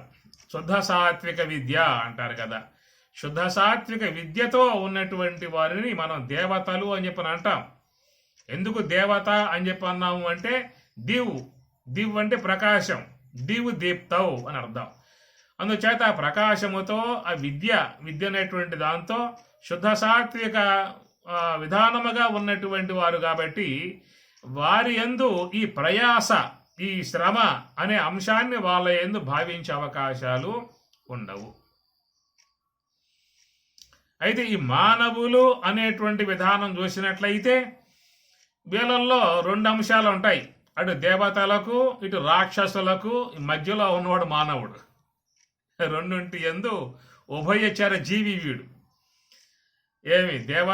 అటు దేవతలకి ఇటు రాక్షసులకు మధ్యలో ఉన్నాడు వీడు. ఒకవేళ దేవత కావాలనుకుంటే దేవత కావచ్చు, లేదా రాక్షసుడు కావాలంటే రాక్షసుడు కావచ్చు. మనం లోకం చూస్తున్నాం, రాక్షసత్వంతో ప్రవర్తించేటువంటి వాళ్ళు లోకంలో ఉన్నారు కదా. కాబట్టి ఈ ప్రకారం వీడు రెండు పక్కల మధ్యలో చేరి ఉన్నటువంటి వాడు. ఏదైనా పెద్దల మాటలను ఆలకించి మంచితనంగా ఉండాలి, మంచి మార్గంలో పయనించాలి, మనం దివ్యత్వాన్ని పొందాలి, మోక్ష మార్గంలో పయనించాలి, జన్మ సార్థకం చేసుకోవాలి అన్న ఆలోచనలు కలిగి ఉన్నటువంటి వాడు ఆ దేవతలలో చేరటానికి, దేవతలలో కలిసిపోవటానికి గల ప్రయత్నం అక్కడ ఉంటుంది.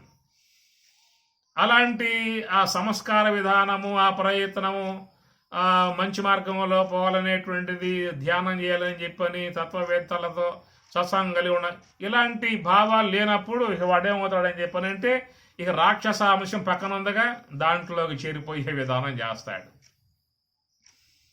మహాత్మానస్తు మాం పార్థ దైవీ ప్రకృతిం ఆశ్రితాః భజంతి అనన్య మనసః జ్ఞాత్వా భూతాదిం అవ్యయం. చెప్పల గీతల పరమాత్మ. మహాత్మానహతు మహాత్ములు అయినట్లయితే మాం పార్థ దైవీ ప్రకృతిం ఆశ్రితాః మహాత్ములై ఉన్నటువంటి వారు మాం దైవీ ప్రకృతిని ఆశ్రయించి మాం ఈశ్వరునగు హంస యొక్క విధానంలో ఉన్నటువంటి నన్ను ఆశ్రయించి భజంతి అనన్య మనసః. అనన్యము అంటే అన్య మనస్కులు కాకుండా, వేరే మనస్సు పోకుండగా, ఆలోచనల్లోకి పోకుండగా నిశ్చల విధానములో ఆ హంస యొక్క మార్గములో, సోహము యొక్క మార్గములో ఉండి మాం ఉపాసతే నన్ను ఉపాసించేవారుగా ఉన్నారు. అట్లాగా ఉన్నటువంటి వారై వారి దివ్యత్వాన్ని వాళ్ళు పొందగలుగుతున్నారు కాబట్టి వాళ్ళు మహాత్ములు అని చెప్పి అనే విషయంగా చెప్పుకురావటం జరిగింది. అదే సందర్భంలో మరి మనం చెప్పుకున్నాం కదా ఇంకో అంశం రాక్షసాంశం అని చెప్పేసి అని ఆ పక్కకు పోయే వాళ్ళు ఉన్నారు. ఎవరా వాళ్ళు? మోఘాశ, మోఘ కర్మాణ, మోఘ జ్ఞానాభిచేతసః రాక్షసీం ఆశ్రీం చైవ ప్రకృతిం మోహినీం శ్రితాః. మోఘాశ వ్యర్థ ఆశలు, మోఘ కర్మాణ వ్యర్థ కర్మలు, మోఘ జ్ఞాన వ్యర్థ జ్ఞానం. మోఘ అంటే అర్థం వ్యర్థం. కనుక మనం వినియోగించే కాలం అంతా కూడా దేనికోసంగా అని చెప్పనంటే వ్యర్థ కర్మలను ఆచరిస్తూ ఉన్నాం, వ్యర్థ ఆశలను పెంచుకుంటూ ఉన్నాం, వ్యర్థ జ్ఞానాన్ని సంపాదించుకుంటూ ఉన్నాం. మన ఇంద్రియాల ద్వారా సంపాదించుకునే జ్ఞానం అంతా కూడా అనాత్మ జ్ఞానం, అజ్ఞానమే కదా. అనాత్మ జ్ఞానం బంధించేదిగా ఉన్నది. ఏదైనా మహాత్ముల దగ్గర కూర్చొని కాస్త గంట సేపు అయినా సత్సంగాలు చేసి, సద్గ్రంథాలు అధ్యయనం చేసి ఇలాంటి మార్గంలో పోతుంటే కొంత మంచి సంస్కారం వచ్చే అవకాశం ఏర్పడుతుంది. ఆ వాసనే లేకపోయే, ఆ ప్రయత్నమే లేకపోయే, ఆ ఊసే లేకపోయే ఏముందేమిటని చెప్పానంటే ఈ వ్యర్థ జ్ఞానం లోకంలో ఉన్నటువంటివన్నీ ఊడ్చుకొచ్చి మనసు లోపల పోయటము. మోఘాశ వ్యర్థ ఆశలు. ఎన్ని ఆశలు పెంచుకున్నా, ఎన్ని సమకూర్చుకున్నా ఈ మొత్తం అనాత్మ సంబంధ వస్తువులు, ప్రాపంచ సంబంధ వస్తువులు, పంచభూతాలలో చేరి ఉన్న వస్తువులు.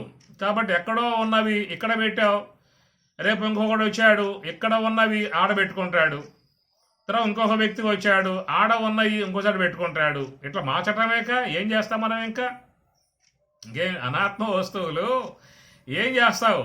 ఎన్ని సమకూర్చుకున్నా కానీ ఏదో పూట ఉండిపోయేటువంటివే. కాబట్టి ఈ ప్రకారముగా జీవితంలో ఎంత అవసరమో అంతవరకు మాత్రమే సమయాన్ని వినియోగించి మిగతా సమయాన్ని పరమార్థం కోసంగా ఖర్చు పెట్టే విధానం సాధువుల యందు ఉంటుంది.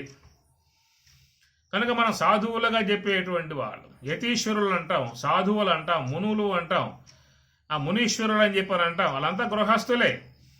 అందువల్ల వారు కూడా జీవితాన్ని గడిపారు, సంవత్సరాదులు శీలించారు.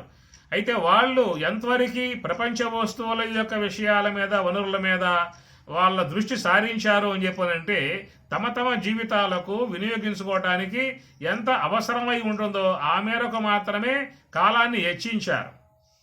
మిగతా సమయాన్ని పరమార్థం కోసంగా దాన్ని కేటాయించారు. అందుచేత ఇక్కడ మోఘాశ అనే మాటలో ఏంటంటే వ్యర్థ ఆశలు పెంచుకుని ఉన్న సమయం అంతా కూడా వాటి కోసమే ఖర్చు పెట్టే విధానముగా ఉన్నటువంటిది అని అర్థం. మోఘాశ మోఘ కర్మానహ, మనం చేసే కర్మలన్నీ కూడా వ్యర్థ కర్మలు. ఎన్ని చేసినా ఏమి చేసినా అవి పరమార్థానికి ఉపయోగపడేటువంటివి కావు, కాలగర్భంలో కలిసిపోయేటువంటివి. ఈ దేహం పోయిందా అంటే మొత్తం ఆ పూటతోనే మొత్తం ఊడి కింద పడతాయి, ఏ ఉండేటువంటివి కావు. మోఘాశ మోఘ కర్మానహ మోఘ జ్ఞాన, మనం ఆర్జించే జ్ఞానం అంతా, ప్రపంచ జ్ఞానం అంతా కూడా అది బంధించేదే తప్ప మనం ఇడిపించే జ్ఞానం మాత్రం కాదు.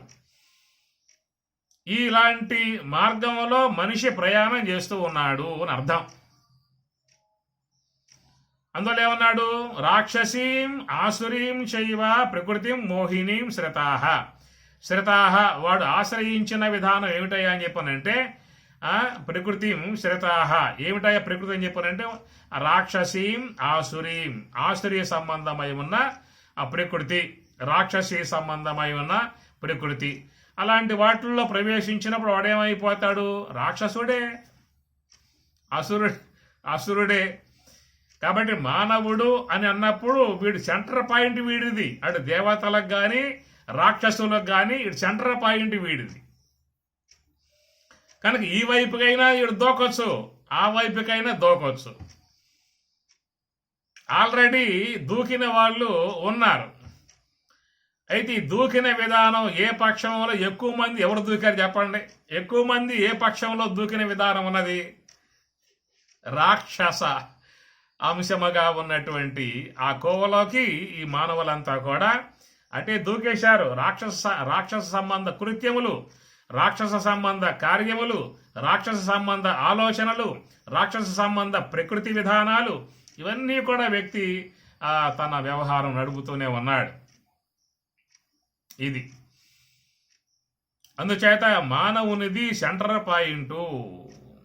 అక్కడి నుంచి వాడు కనుక సర్దుబాటు చేసుకున్నట్లయితే, ఇలువలు గుర్తించినట్లయితే, జీవిత పరమార్థాన్ని గుర్తించినట్లయితే తన యొక్క జీవనం మంచిగా మార్చుకునే విధానంగా మంచి అవకాశాలు ఉన్నాయి. అందుట్లో భారతదేశంలో మనకు ఎక్కువ ఉన్నాయి. ఇంకా ఇతర దేశాలలో చూసినట్లయితే అవన్నీ కూడా అక్కడ అంత సాహిత్యం లేదు, మహాత్ములు లేరు, సాధువులు లేరు, సన్యాసులు లేరు. యతీశ్వరులు, పండితులు, జ్ఞానులు, యోగులు, విద్వరేణ్యులు, విదుషీమనులు, జ్ఞానులు, పండితులు, ఉత్తములు, ఏమి ఆచరణాత్మకమై ఉన్నటువంటి విధానములు, ఆలయాలు, మంచి గ్రంథములు, ఇవన్నీ కూడా ఒక మంచి వనరులు, మంచి వసతులు చేరి ఉన్నటువంటి ఆధ్యాత్మిక అభివృద్ధి చేసుకోవడానికి మంచి అవకాశములు కలిగి ఉన్నటువంటి గడ్డ భారత గడ్డ. అలాంటి అవకాశాలన్నీ కూడా ఉన్నాయి. మీరు ఏదే దేశాలకు పోండి అక్కడేమైనా ఉంటాయా? వేదాలు ఉన్నాయా? ఉపనిషత్తులు ఉన్నాయా? భగవద్గీత ఉన్నదా? సాధువులు, సన్యాసులు, బ్రహ్మరాజకులు, విద్వసతములు, మునులు, యోగులు, యతీశ్వరులు ఏమన్నా వేరే దేశాల్లో ఉన్నారా అని చెప్పి నేను చూస్తే అక్కడ కేవలం ఒక లాలసత్వం, భోగాయతనం, భోగ సంబంధ జీవితాలు, ఇంద్రియాలకు బాగా పుష్కలంగా అందేటువంటి సౌకర్యములు ఆ దేశాల్లో ఉన్నాయి. ఇంద్రియాలకు సౌకర్యవంతముగా, ఇంద్రియాలకు అందుబాటుగా, ఇంద్రియాలకు యథేచ్ఛగా పొందటానికి బాగా సదుపాయాలు ఉన్నటువంటి విధానాలు వేరే భూగడ్డలలో అలాంటి వాతావరణం వచ్చేసింది. కనుక అక్కడ పుట్టారు అని చెప్పానంటే వాళ్ళు ఆ స్వభావాన్ని జీవిస్తారు, ఆ యొక్క ప్రవృత్తిలోనే పోతారు. కానీ మనకిక్కడ వనరులు ఉన్నాయి, అవకాశాలు ఉన్నాయి, సదుపాయాలు ఉన్నాయి. కనుక జీవితాన్ని ఏమాత్రం గుర్తించినా కానీ సద్వినియోగం చేసుకోవచ్చు. అయినా కానీ వీడు రాక్షస యొక్క ప్రవృత్తి మార్గానికి ఇష్టపడతా ఉన్నటువంటి విధానము. కారణం ఏంటంటే లోన ఉన్న సంస్కారాలు కూడా ఆ వైపుకే లాక్కుపోయేటువంటివిగా ఉన్నాయి. ఇట్లాగా మానవుడు సెంటర్ పాయింట్ కాబట్టి అందుచేత మనం చూసినట్లయితే మరి కృష్ణ పరమాత్మ ధ్యానం చేశాడు, రాముడు కూడా ధ్యానం, పరమశివుడు కూడా ధ్యానం చేశారు. మరి ఈ ప్రకారంగా చెప్పినట్లుగా చంచలం హి మనఃకృష్ణ అనేటువంటి మాటకి అసంశయం మహాబాహో మనో దుర్నిగ్రహం చలం, మనసును నిగ్రహించడం చాలా దుర్నిగ్రహం, సమస్యతో చాలా ఇబ్బందితో కూడిన అంశం అనేటువంటి మాట. అది దేవతా అంశాలలో చేరి ఉన్నటువంటిదా లేక కేవలం మానవుని యొక్క వ్యక్తిలో మాత్రమే అంశం చేరి ఉన్నటువంటిదా అనుకున్నట్లయితే అది దేవతల యందు ఆ అంశాన్ని మనం ఆపాదించే అవకాశాలు లేవు. కాబట్టి ఎందుకంటే వాళ్ళ యందు దివ్యత్వం ఉన్నది కాబట్టి వీళ్ళు చాలా సులభముగా ఎంతో సునాయాసముగా రెప్పపాడు కాలం అన్నట్లుగా స్వామి చెప్పినట్లుగా చెలువొగ పువ్వులు జీరుట కంటెన్ బొలుపొగ కన్నుగవ మూయుట కంటెన్ అనువగు ఈ అమనస్క పదం సులభము సూక్ష్మము సౌఖ్యము అనేటువంటి మాట ఎవరికి వర్తిస్తుంది? దేవతలు. కాబట్టి దేవతలుగా చెప్పుకునేటువంటి వాళ్ళల్లో వర్తిస్తుంది. వాళ్ళతో పాటు ఎవరైతే శ్రమించి ఈ సాధన విషయంలో బాగా పరిపూర్తి స్థాయిని పొంది ఉన్నటువంటి లక్ష్మణార్యులు, ఇంకా వివేకానంద, ఇంకా పరమహంస, శుక భగవానుడు, ఇలాంటి వారు కూడా మరి ఆ కోవకు చెందినటువంటి వారుగా మనం భావించాల్సి ఉంటుంది. వారికి కూడా ఈ పద్యం వర్తిస్తుంది. చెలువొగ పువ్వులు జీరుట కంటెన్ బలుపొగ కన్నుగవ మొయ్యుట కంటెన్ అనువగు ఈ అమనస్క పదంబే సులభము సూక్ష్మ అనేటువంటి మాట అది వాళ్ళకి ఉన్నది, వీళ్ళకి ఉన్నది. అడుగడ్గునకు మాధవాను చింతన సుధా మాధుర్యమున మేను మరసువాడు అన్నారు. ఎవరో ప్రహ్లాదుని యొక్క విషయంలో, ఎందుకంటే పరిపూర్తిని సమగ్రంగా పొందేసేశాడు. ప్రతి నిమేషము పరబ్రహ్మంబు వీక్షించి మది చొక్కి వెలుపల మరచువాడు అనేటువంటి మాట శుక భగవాన్ల వారు. అందుచేత మనం ఆ దేవతలుగా చెప్పుకునేటువంటి వారిలో ఏ ప్రకారంగా సులభముగా అనాయాసముగా స్వరూప స్థితి ఎందు ఉండేటువంటి విధానం ఉన్నదో అట్లాగా ఈ మానవులలో చేరి ఉన్నటువంటి పురుషోత్తములుగా ఉన్నటువంటి మహాత్ములు, దివ్య పురుషులు, ఆ తత్వవేత్తలు ఉన్నటువంటి యొక్క వాళ్ళకు కూడా ఆ దేవతలు ఆస్వాదించే విధానములోనే వీరు కూడా ఆస్వాదించే విధానం అనేది ఉన్నది. ఇక ఏ తావత్ విషయం వచ్చినట్లయితే ఇక మన సంగతి ఏమి, మనం ఎట్లా ఉన్నాము అని చెప్పనంటే అటు దేవతా వర్గంలో చేరిన వాళ్ళం కాదు, ఇటు దేవతల రాక్షస వర్గంలో చేరిన వాళ్ళం కావు. ఏమి దేవతా కృత్యములు, దేవత అంటే దివ్యత్వముతో బ్రహ్మమునందు సులభముగా అవలోకన చేయగలిగేటువంటి విధానం గల దేవతా విధానంలో చేరిన వాళ్ళము కాదు. ఇక రాక్షసులు ప్రవర్తించేటువంటి క్రూర కార్యములు, క్రూర ఆలోచనలు, క్రూర క్రియలు ఏవైతే ఉన్నాయో అవి కూడా మనం ఇష్టపడేటువంటి వాళ్ళం కావు. అందువల్ల మధ్య స్థాయిలో మాత్రం ఉన్నటువంటి వాళ్ళము. చాలా వరకు దేవతల స్థాయి అందుకోవటానికి గల ప్రయత్నంలో చేరి ఉన్నటువంటి వాళ్ళముగా మనల్ని మనం చెప్పుకోవచ్చా? అంతవరకు మనం భావించుకోవచ్చు. వింటున్నారా? ఎక్కడ ఉన్నారు మీరు? అందుచేత మానవతా విలువలతో మానవుడుగా పుట్టినప్పుడు కనీసం మానవతా విలువలతో కొంత ఆ వ్యక్తిత్వాన్ని మనం ముందు కాపాడుకోగలిగితే దాని నుంచి మనం ఈ దేవతా స్థాయి చెప్పుకున్నాం కదా, మహర్షులు అన్నాం, జ్ఞానులు అన్నాం, బ్రహ్మవేత్తలు అన్నాం, అదే కోవలో దేవతలు అన్నాం. ఆ స్థాయికి మనం ఎదగటానికి గల అవకాశాలు ఉంటాయి. అంటే ఏమిటి, మానవత్వపు విలువలు మనం కాపాడుకున్నట్లయితే, మంచి మనిషిగా జీవించడానికి గల విధానాన్ని ముందు దాన్ని కాపాడుకున్నట్లయితే దాని నుంచి మిగతా దేవతా స్థాయికి ఎదగటానికి సౌలభ్యత ఏర్పడుతుంది. కనుక మానవతా విలువలతో కూడి ఉన్నటువంటి ఆ మానవ జన్మ జీవితాన్ని మనం ముందు దాన్ని కాపాడుకోవాల్సి ఉంటుంది. ఆ తర్వాత విషయంగా చూసినప్పుడు చక్కటి సాహిత్యాన్ని, చక్కటి అంశాలను, సోహంభావ ధ్యానాన్ని, ఆ మూల విచారణ, మూల తత్వ విచారణ, అంతరార్థము, పరమార్థం అని చెప్పుకుంటున్నాం కదా. ఇవన్నీ కూడా చక్కగా అందించే గురువు లభ్యం కావటం అనేది కూడా ఎంతో మన సుకృతము, ఎంతో ఎన్ని జన్మల యొక్క పుణ్యమో మనం చెప్పుకోవాల్సి ఉంటుంది. కనుక అది కూడా మన జీవితంలో అదృష్టం కొద్దీ ప్రాప్తించింది. ఏమి కనుక ఈశ్వరానుగ్రహం ప్రాప్తించి చక్కటి మానవ దేహము, దానికి తగినటువంటి ఇబ్బందులు లేకుండా మంచి వనరులు అనే కూడా సమకూర్చిన విధానం లభ్యం కావటం ఈశ్వర కృప అని చెప్పి అనుకున్నట్లయితే చక్కటి మార్గాన్ని, చక్కటి చూటిని, తాత్విక అంశాలని, యథార్థ జ్ఞానాన్ని, పరమార్థ జ్ఞానాన్ని, అంతరార్థ జ్ఞానాలని అందించే గురువు లభ్యం అనేటువంటిది కూడా మన జీవితంలో ఒక అదృష్టంగా భావించుకునే విధానము. ఆ తర్వాత మన పక్షంలో ఉన్నటువంటి అంశాన్ని మనం సమర్థవంతముగా నిర్వర్తింపజేయటానికి మనం సన్నద్ధులం కావాలి. ఇక్కడే మనకున్నటువంటి పాయింట్ అన్నమాట. అందుచేత లభించినటువంటి యొక్క మార్గాన్ని మనం మరి సమర్థవంతముగా మనం కూడా శ్రద్ధ వహించి మనకున్న సమయాలు మనం వాడుకోవటానికి సిద్ధపడాలి. ఇప్పుడు ఉదయం మీకు మెలకు వచ్చింది, 4కే మెలకు వస్తుంది. ఇప్పుడు వయసు పైబడింది కాబట్టి అందరూ 50 పైపాటే, కింద మాట ఏం కాదుగా. మనకున్న జూములో ఉన్న వాళ్ళంతా కూడా 50 పై మాటే, కింద మాట ఏం లేదు. 50 తర్వాత 60, 70 కూడా 80 కూడా వేసుకోవచ్చు. ఏమి అన్న తర్వాత ఇంకా ఎక్కువసేపు పడుకుందామని చెప్పి అన్నా కూడా నిద్రా దేవత అంగీకరించదు. సాలేనాయనా నీకు 4 కల్లా మెలక వచ్చేసింది కదా అని చెప్పేస్తుంది. కనుక అప్పుడు 4 గంటలకు నీకు మెలక వచ్చినప్పుడు మనం ఆ సమయాన్ని ఏం చేయాలి? ఆ పక్కకు దొర్లి, ఈ పక్కకు దొర్లి, ఇంకా నిద్ర రావట్లే అని చెప్పి ఆ తలకాయ పట్టికేసి బాదుకొని ఆ నిద్రా దేవతను తిట్టుకుంటూ చేసుకోవాలా? లేక ఆ సమయం గురుదేవుడు జ్ఞాపకం చేసుకొని చక్కగా మీరు కుర్చీ వేసుకోండి, కుర్చీలో కూర్చోండి. ఆ సమయం బాగా వాడుకోవచ్చు మనం. అది మంచి సమయం. అది ఈశ్వరుని చేత క్రియేట్ చేయబడ్డటువంటి సమయం. అది ఎంతో నిశ్చలముగా ఉన్న సమయం, నిశ్శబ్దంతో చేరి ఉన్న సమయం, సర్వేంద్రియములో కూడా సుషుప్తి యోగ సమాధిని పొంది బయటకు వచ్చిన సమయం. అది ఏ ఇంద్రియముల యందు కూడా అంత ఉత్తేజము, అంత పరుగులు తీసే విధానం అక్కడ ఉండదేక.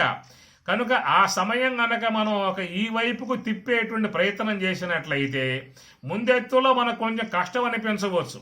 ఎందుకంటే అలవాటు లేదు కాబట్టి ముందెత్తులో కొంచెం కష్టం అనిపించవచ్చు.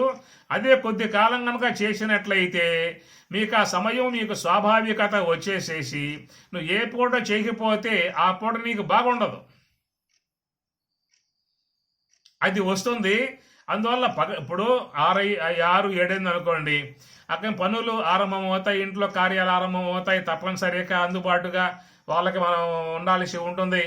ఏవేవో చేరిపోతే పనులన్నీ కూడా అంత సమయం మనకు ఉండే అవకాశం లేదు. 4 గంటలకు మెలకు వస్తుంది. తప్పనిసరిగా 10 గంటలకు మీరు పడుకుంటే మాత్రం 4 కల్లా తప్పనిసరిగా మెలకు వచ్చే తీరుతుంది. ఎంతన్నా తన్నుకో ఏమన్నా చేసుకోగాక అది మాత్రం వచ్చే తీరుతుంది అంతేక. కనుక నీవు 4 నుంచి 6 దాకా 2 గంటలు చక్కగా ధ్యానం చేసుకోవచ్చు. అప్పుడు లెగుస్తామండి, 4 గంటలు లెగుస్తాం కదా, మరి నీళ్లు వేడి చేసుకోవాలి, ఇంకే కొన్ని వ్యవహారాలు ఉంటాయి, అవన్నీ పూర్తి చేసుకోవాలి, స్నానం చేసుకోవాలి, మంచి బట్టలు వేసుకోవాలి అనేటువంటి భావాలు. కాబట్టి ఇక్కడ ఏంటంటే మనకు చూసినట్లయితే కృష్ణ పరమాత్మ కూడా చెప్పిన మాట, ఆసీనోవా శయానోవా గచ్చన్ తిష్టన్ సదా అశుచిహి అనే మాట వాడతాడు. సర్వకాల ప్రయత్నేన యోగయుక్తో భవార్జున.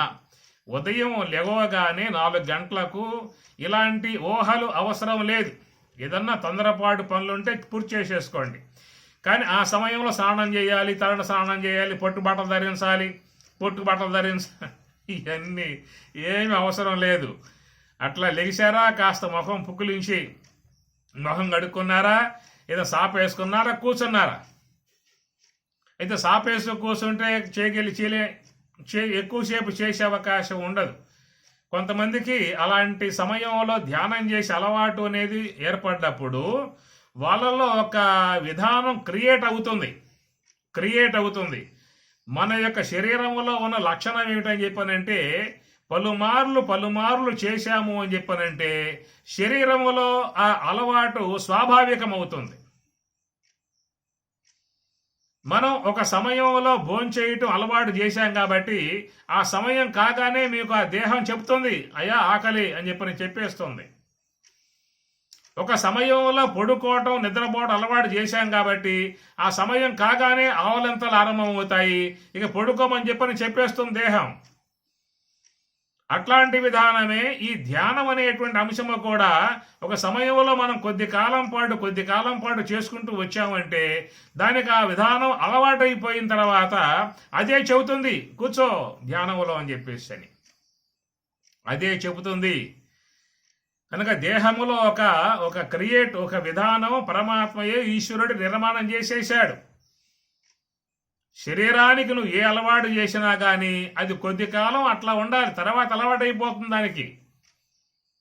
కొంతమంది పాములు పట్టేటువంటి వారు ఆ చిన్నప్పటి నుంచే ఆ విషయాన్ని అలవాటు చేస్తారు దేహంలోకి. ఎంతెంత తాగుతారు? మొదలుపెట్టిన పూట అంశ గ్లాస తాగితే విషమాడు, ప్రారంభం చేసిన పూట చిన్న ఆవగింజ అంతా. ఆ వృత్తిలో ఉన్నవారు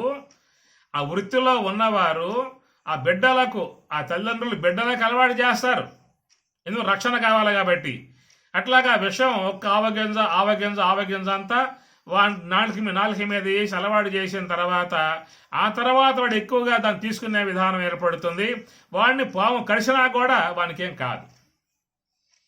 కాబట్టి ఈ ప్రకారంగా శరీరములో ఏమిటంటే ఏదైనా ఒక్కసారిగా అంటే అది ఒప్పుకోదు. దానికి ఏంటంటే మెల్లగా అలవాటు చెయ్యి, అది తనలో ఇమిడ్చుకుంటుంది, అలవాటు చేసుకుంటుంది, ఒక స్వాభావికత అనేటువంటిది వస్తుందన్నమాట.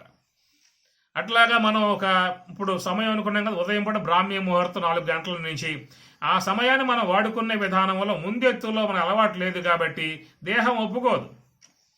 కొద్ది కాలం చేసామనుకో మెల్లగా ఆ దేహం అలవాటు వచ్చేస్తుంది, బాగా చేసుకునే అవకాశము ఏర్పడుతుంది. ఆ సమయాన్ని వాడుకోవచ్చు. అట్లనే అమ్మగారులు మధ్యాహ్నం పూట వంట అయిపోయిన తర్వాత కూడా సమయం ఉంటుంది, ఆ సమయాన్ని వాడుకోవచ్చు. భోంచేసిన తర్వాత భుక్తాయాసంతో నిద్రపోయి లేచిన తర్వాత మళ్ళా సమయం మధ్యలో ఉంటుంది, అది కూడా వాడుకోవచ్చు. సాయంత్రం స్నానం చేసిన తర్వాత ఒక సమయం ఉంటుంది భోంచేయడానికి ముందు, అప్పుడు వాడుకోవచ్చు. భోంచేసిన తర్వాత నిద్రపోవడానికి ముందు కొంత సమయం నిద్ర రావడానికి ఉంటుంది కాబట్టి అక్కడ వాడుకోవచ్చు. ఇట్లాగా ఆశీనోవా శయానోవా గచ్చన్ తిష్టం సదా అశుచి సర్వకాల ప్రయత్నేన యోగయుక్తో భవార్జున అన్నట్లుగా ఆ ధ్యానం అనేటువంటి అంశం మన జీవితంలో ఒక ప్రధాన అంశముగా మనం తీసుకున్నప్పుడు దాని పట్ల శ్రద్ధ వహించే అవకాశం ఏర్పడుతుంది. మనం దేని విషయంలో శ్రద్ధ వహిస్తామో మనం దానికోసంగా ఎంతో కష్టపడతాము. నువ్వు దేని విషయంలో శ్రద్ధ వహిస్తావో దాని విషయంలో ఎంతో కష్టపడతావు. కష్టం అని చెప్పి అనుకో. అలాంటివి లేవా మన జీవితంలో? ఏవి శ్రద్ధ వహించినట్లయితే ఆ శ్రద్ధ ఉన్న చోట నీకు ఆ పడే శ్రమ నీకు శ్రమగా ఉండదు. ఆ శ్రమగా ఉండదు అనే విధానం ఉన్నది కాబట్టి అందరూ కూడా ఆ మార్గంలో ఒక ఉన్నత స్థాయిలో ఎదగటానికి మంచి ఉద్యోగస్తులుగా, మంచి ప్రొఫెసర్లుగా, మంచి వ్యాపారవేత్తలుగా, మంచి పరిశోధకులుగా ఎట్లా కాగలిగారు? ఎవరు దేని పట్ల ఏ శ్రద్ధ వహించారో ఆ శ్రద్ధ వహించిన విషయంలో అది వాళ్ళకి శ్రమ అనిపించదు.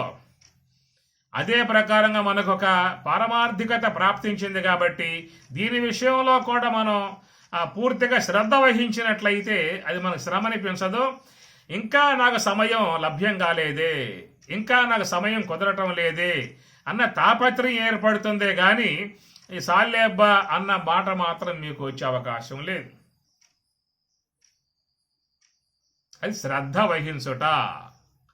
శ్రద్ధావాన్ లభతే జ్ఞానం తత్పర సంయతేంద్రియ జ్ఞానం లబ్ధ్వా పరాం శాంతిం అనే విధానముగా శ్రద్ధ వహించి ఉండుట, ప్రధానాంశం. అయితే ఇక్కడ ఏమిటని చెప్పని ఈ ధ్యాన విషయం ఒకటి, జప విషయం ఒకటి, రెండు ఉన్నాయి. అయితే ధ్యానం అనేది కూడా మనం చెప్పుకొచ్చే విషయంలో దర్భాసనం వేసుకో, పైన జంక శర్మం వేసుకో, తెల్ల వస్త్రం వేసుకో, అతను పద్మాసనం వేసుకోవాలి. దర్భసాప, జంక శర్మము, తెల్ల వస్త్రము, పద్మాసనము, చిన్ముద్ర ధారణ, ఇవన్నీ కూడా ఒక సాంప్రదాయ విధానంగా చెప్పుకొచ్చే అంశం ఉందండి ఇక్కడ. శుచ ఉద్దేశే ప్రతిష్టాప్య స్థిరం ఆసనం ఆత్మన అని చెప్పేసి ఒక సాంప్రదాయ విధానముగా చెప్పుకొచ్చే అంశము ఉన్నది. ఆ అంశాన్ని ఉదయం పూట మీరు పూజా విధానాలలో ఉన్నప్పుడు దాన్ని పాటించండి. పూజా విధానాలలో ఉన్నప్పుడు అవన్నీ పాటించాలి. పూజ అయిన తర్వాత కూడా ఆ పద్మాసనం వేసి ఆ దర్భసాప మీద కూర్చొని చక్కగా శుచిర్భూతులై ఈ భూతి కానీ, కుంకుమ బొట్టు కానీ, ఇంకేదైనా గంధం కానీ ఇలాంటివి ధరించి ఉండటం కూడా, మంచి దుస్తులు ధరించడం కూడా, ఇవన్నీ కూడా ఒక ఆచార విధానములో ఒక శుభ సూచకంగా ఉండేటువంటి విధానము. దాన్ని ముఖ్యంగా పాటించాల్సి ఉంటుంది. రెండవ విధానం ఏంటని చెప్పానంటే, ఈ ధ్యాన విషయంలో నీకు ఎప్పుడైనా కూడా చేసుకునే అవకాశం ఉన్నది. దర్భాసనం వేసుకోవాలి, జింక శర్మం వేసుకోవాలి, ఇలాంటివన్నీ ఏమి లేదు. సోఫాలో కూర్చున్నావు కదా, ఆడే నిఘాలో ఉండు. మంచం మీద కూర్చున్నావు, సమయం ఉన్నది, ఆ నిఘాలోకి వెళ్ళిపో. ప్రయాణం చేస్తున్నావు బస్సులో, సమయం ఉన్నది, ఆ నిఘాలోకి వెళ్ళిపో. ఎక్కడెక్కడ నీకు సదుపాయాలు, అవకాశాలు ఏర్పడుతూ ఉంటాయో అక్కడక్కడల్లా కూడా మనం ధ్యాన విషయాన్ని కొనసాగించుకోవటం అనేటువంటిది చాలా మంచి విధానము. దానికి మరొకటి సహకారముగా ఉన్న విధానం ఏంటని చెప్పానంటే జపము. జపము కూడా చాలా మంచి విధానం. తస్మాత్ సర్వేషు కాలేషు మాం అనుస్మర అనే మాట కూడా ఆయన చెప్పాడు, స్వామి చెప్పాడు. తస్మాత్ సర్వేషు కాలేషు యోగయుక్తో భవార్జున, యోగముతో ఉండమని చెప్పని అన్నాడు. తస్మాత్ సర్వేషు కాలేషు మాం అనుస్మర. అందుచేత నీవు నడుస్తూ ఉన్నా, కూర్చుని ఉన్నా, ఎక్కడ ఉన్నా కానీ నీకేంటంటే శ్వాస గమనించడంలో కొంచెం ఇబ్బంది ఉంది, కానీ మనస్సులో ఆ నామాన్ని స్మరింపజేసుకోవటంలో ఇబ్బంది నీకు ఉండదు. ఇది చాలా మంచి అలవాటు. ఎందుకంటే మనం ఈ పని చేయకపోయాము అంటే మనస్సు తన పని తను చేసుకోబోతుంది.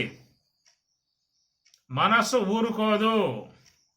మనం గనక ఊరుకున్నాము అంటే అది ఊరుకుంటుందా? మనం ఊరుకున్నాం అనుకో, జపం చేయటం ఊరుకున్నాం అనుకో, అది ఊరుకుంటుందా? ఏం చేస్తుంది అది? అనేక ఆలోచనలు, తనకు ఏవైతే ఉన్నాయో సంస్కారాలు, అనేక ఆలోచనలతో పాటు కూడా ఇంకా చెడు ఆలోచనలు, వాడెట్లా, వీడెట్లా, అదెట్లా, ఇదెట్లా, ఇంకా ఇంకా దారుణంగా వచ్చే ఆలోచనలు, ఎట్లా వాళ్ళని చేయాలి, ఎట్లా వాళ్ళని ఈ విధంగా చేయాలి, ఇట్లా కూడా కొంతమందిలో వచ్చే ఆలోచనలు, దారుణంగా చేసే ఆలోచనలు మనసు లోపల వస్తూ ఉంటాయి. మనం అంటూ ఉంటాం, ఏమిరా నీకు ఆలోచన వస్తే లోన పెట్టుకోలేవా, పైకి అంటావా అంటారు. మనం అంటూ ఉంటాం మన లోకంలో. ఒకవేళ నీకేమో ఆలోచన వస్తే అనుకో, లోపల తిట్టుకో.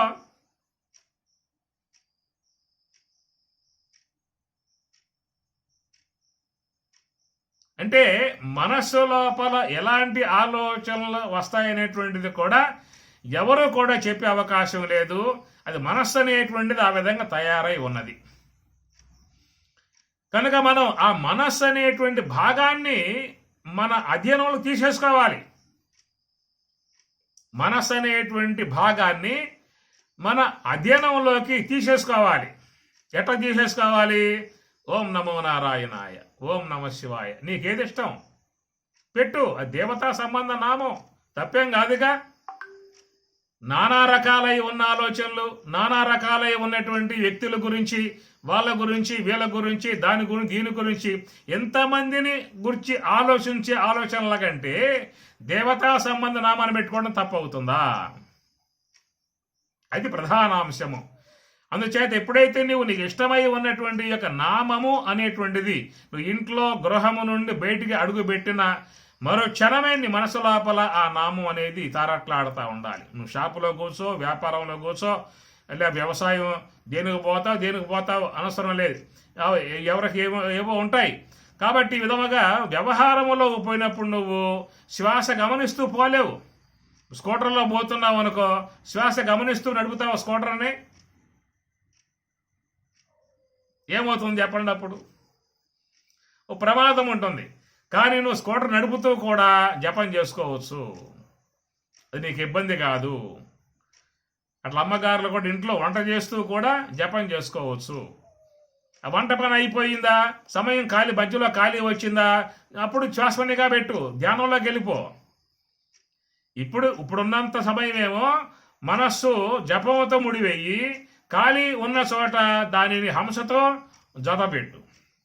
అప్పుడేమవుతుంది, నీకు మనస్సు సులభముగా నీకు శ్వాస వద్దకు వచ్చే అవకాశం ఉంటుంది. ఎందువల్లంటే ఒకే ఒక్క నామాన్ని పెట్టుకున్నావు కాబట్టి, ఓం నమ శివాయ, ఓం నమో నారాయణాయ, ఓం నమో భగవతే వాసుదేవాయ, ఓం ఆంజనేయాయ నమ, ఓం జగన్మాత్రే నమ, ఏదో ఒకటి సంథింగ్ ఓ నామం పెట్టావు కాబట్టి నీవు ధ్యానం వద్దకు వచ్చినప్పుడు ఆ ఒక్క నామం తీయటం సులభం నీకు. ఈ 100,000,000 నామాలు, సహస్రనామాలు, 1000 లక్ష నామాలు ఈ జపించేటువంటి యొక్క మనస్సు ఏదైతే ఉన్నదో దాని నుంచి బయట వేయటం మన వల్ల కాని విధానము. కాబట్టి నువ్వు మనస్సుని యథేచ్ఛగా వదిలిపెట్టేశావు. ఎట్లయితే బిడ్డను అదుపులో పెట్టకుండా వదిలిపెట్టినట్లయితే వాడెట్లా విచ్చలవిడిగా తయారవుతాడో,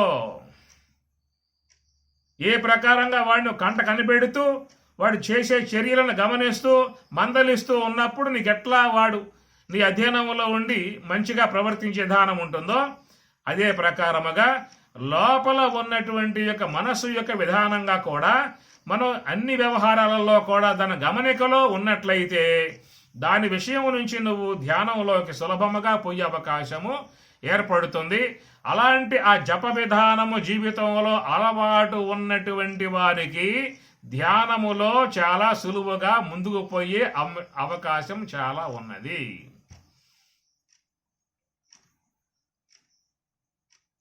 ఎందువల్ల అంటే అది చేసి ఉన్న వాళ్ళకి మాత్రమే దాని విషయం శుద్ధంగా స్పష్టంగా చెప్పే అవకాశం ఉంటుంది. అందుచేత నువ్వు పడుకోబోయేదాకా నీకు శ్వాసపై నిఘా అన్నా ఉండాలి, లేదా జపం మీదన్నా దృష్టి ఉండాలి. ఏ కార్యములో ఉన్నా కానీ జపంపై దృష్టి ఉండాలి. యజ్ఞానాం జపయజ్ఞోస్మి అని గీత చెప్తున్నమాట. యజ్ఞానాం జపయజ్ఞోస్మి, యజ్ఞములలో కల్లా జపయజ్ఞం అహం అస్మి, నేనై ఉన్నాను. ఈ మాటలు చాలా శుద్ధంగా ఉన్న మాటలు, ఇలువ కలిగి ఉన్నటువంటి మాటలు, ఉపయుక్తమై ఉన్నటువంటి యొక్క మాటలు, ఉపయోగమై ఉన్నటువంటి యొక్క మాటలు అవలంబిస్తే దాంట్లో కలిగేటువంటి ప్రయోజనం కూడా గుర్తించవచ్చు. యజ్ఞానాం జపయజ్ఞోస్మి. కనుక మనం ఏ కార్యాలలో ఉన్నా, ఎక్కడ సంచారం చేస్తూ ఉన్నా కానీ మనస్సు లోపల నీకు ఒక్క మంత్రం, అది సంకల్పమే. మనస్సులో పుట్టాయా 1000 సంకల్పాలు, 1,00,000 సంకల్పాలు.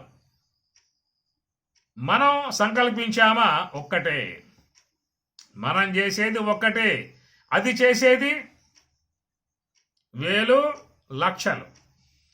కాబట్టి మనం 1000 లక్షల సంకల్పాలకు అవకాశం కలగజేశాము, అది అలవాటుగా దానిని మార్చాము. తీరా ధ్యానంలో కూర్చుంటే ఏమంటున్నావు? స్వామి నా వల్ల కావటం లేదు, ఏం చేయమంటావు?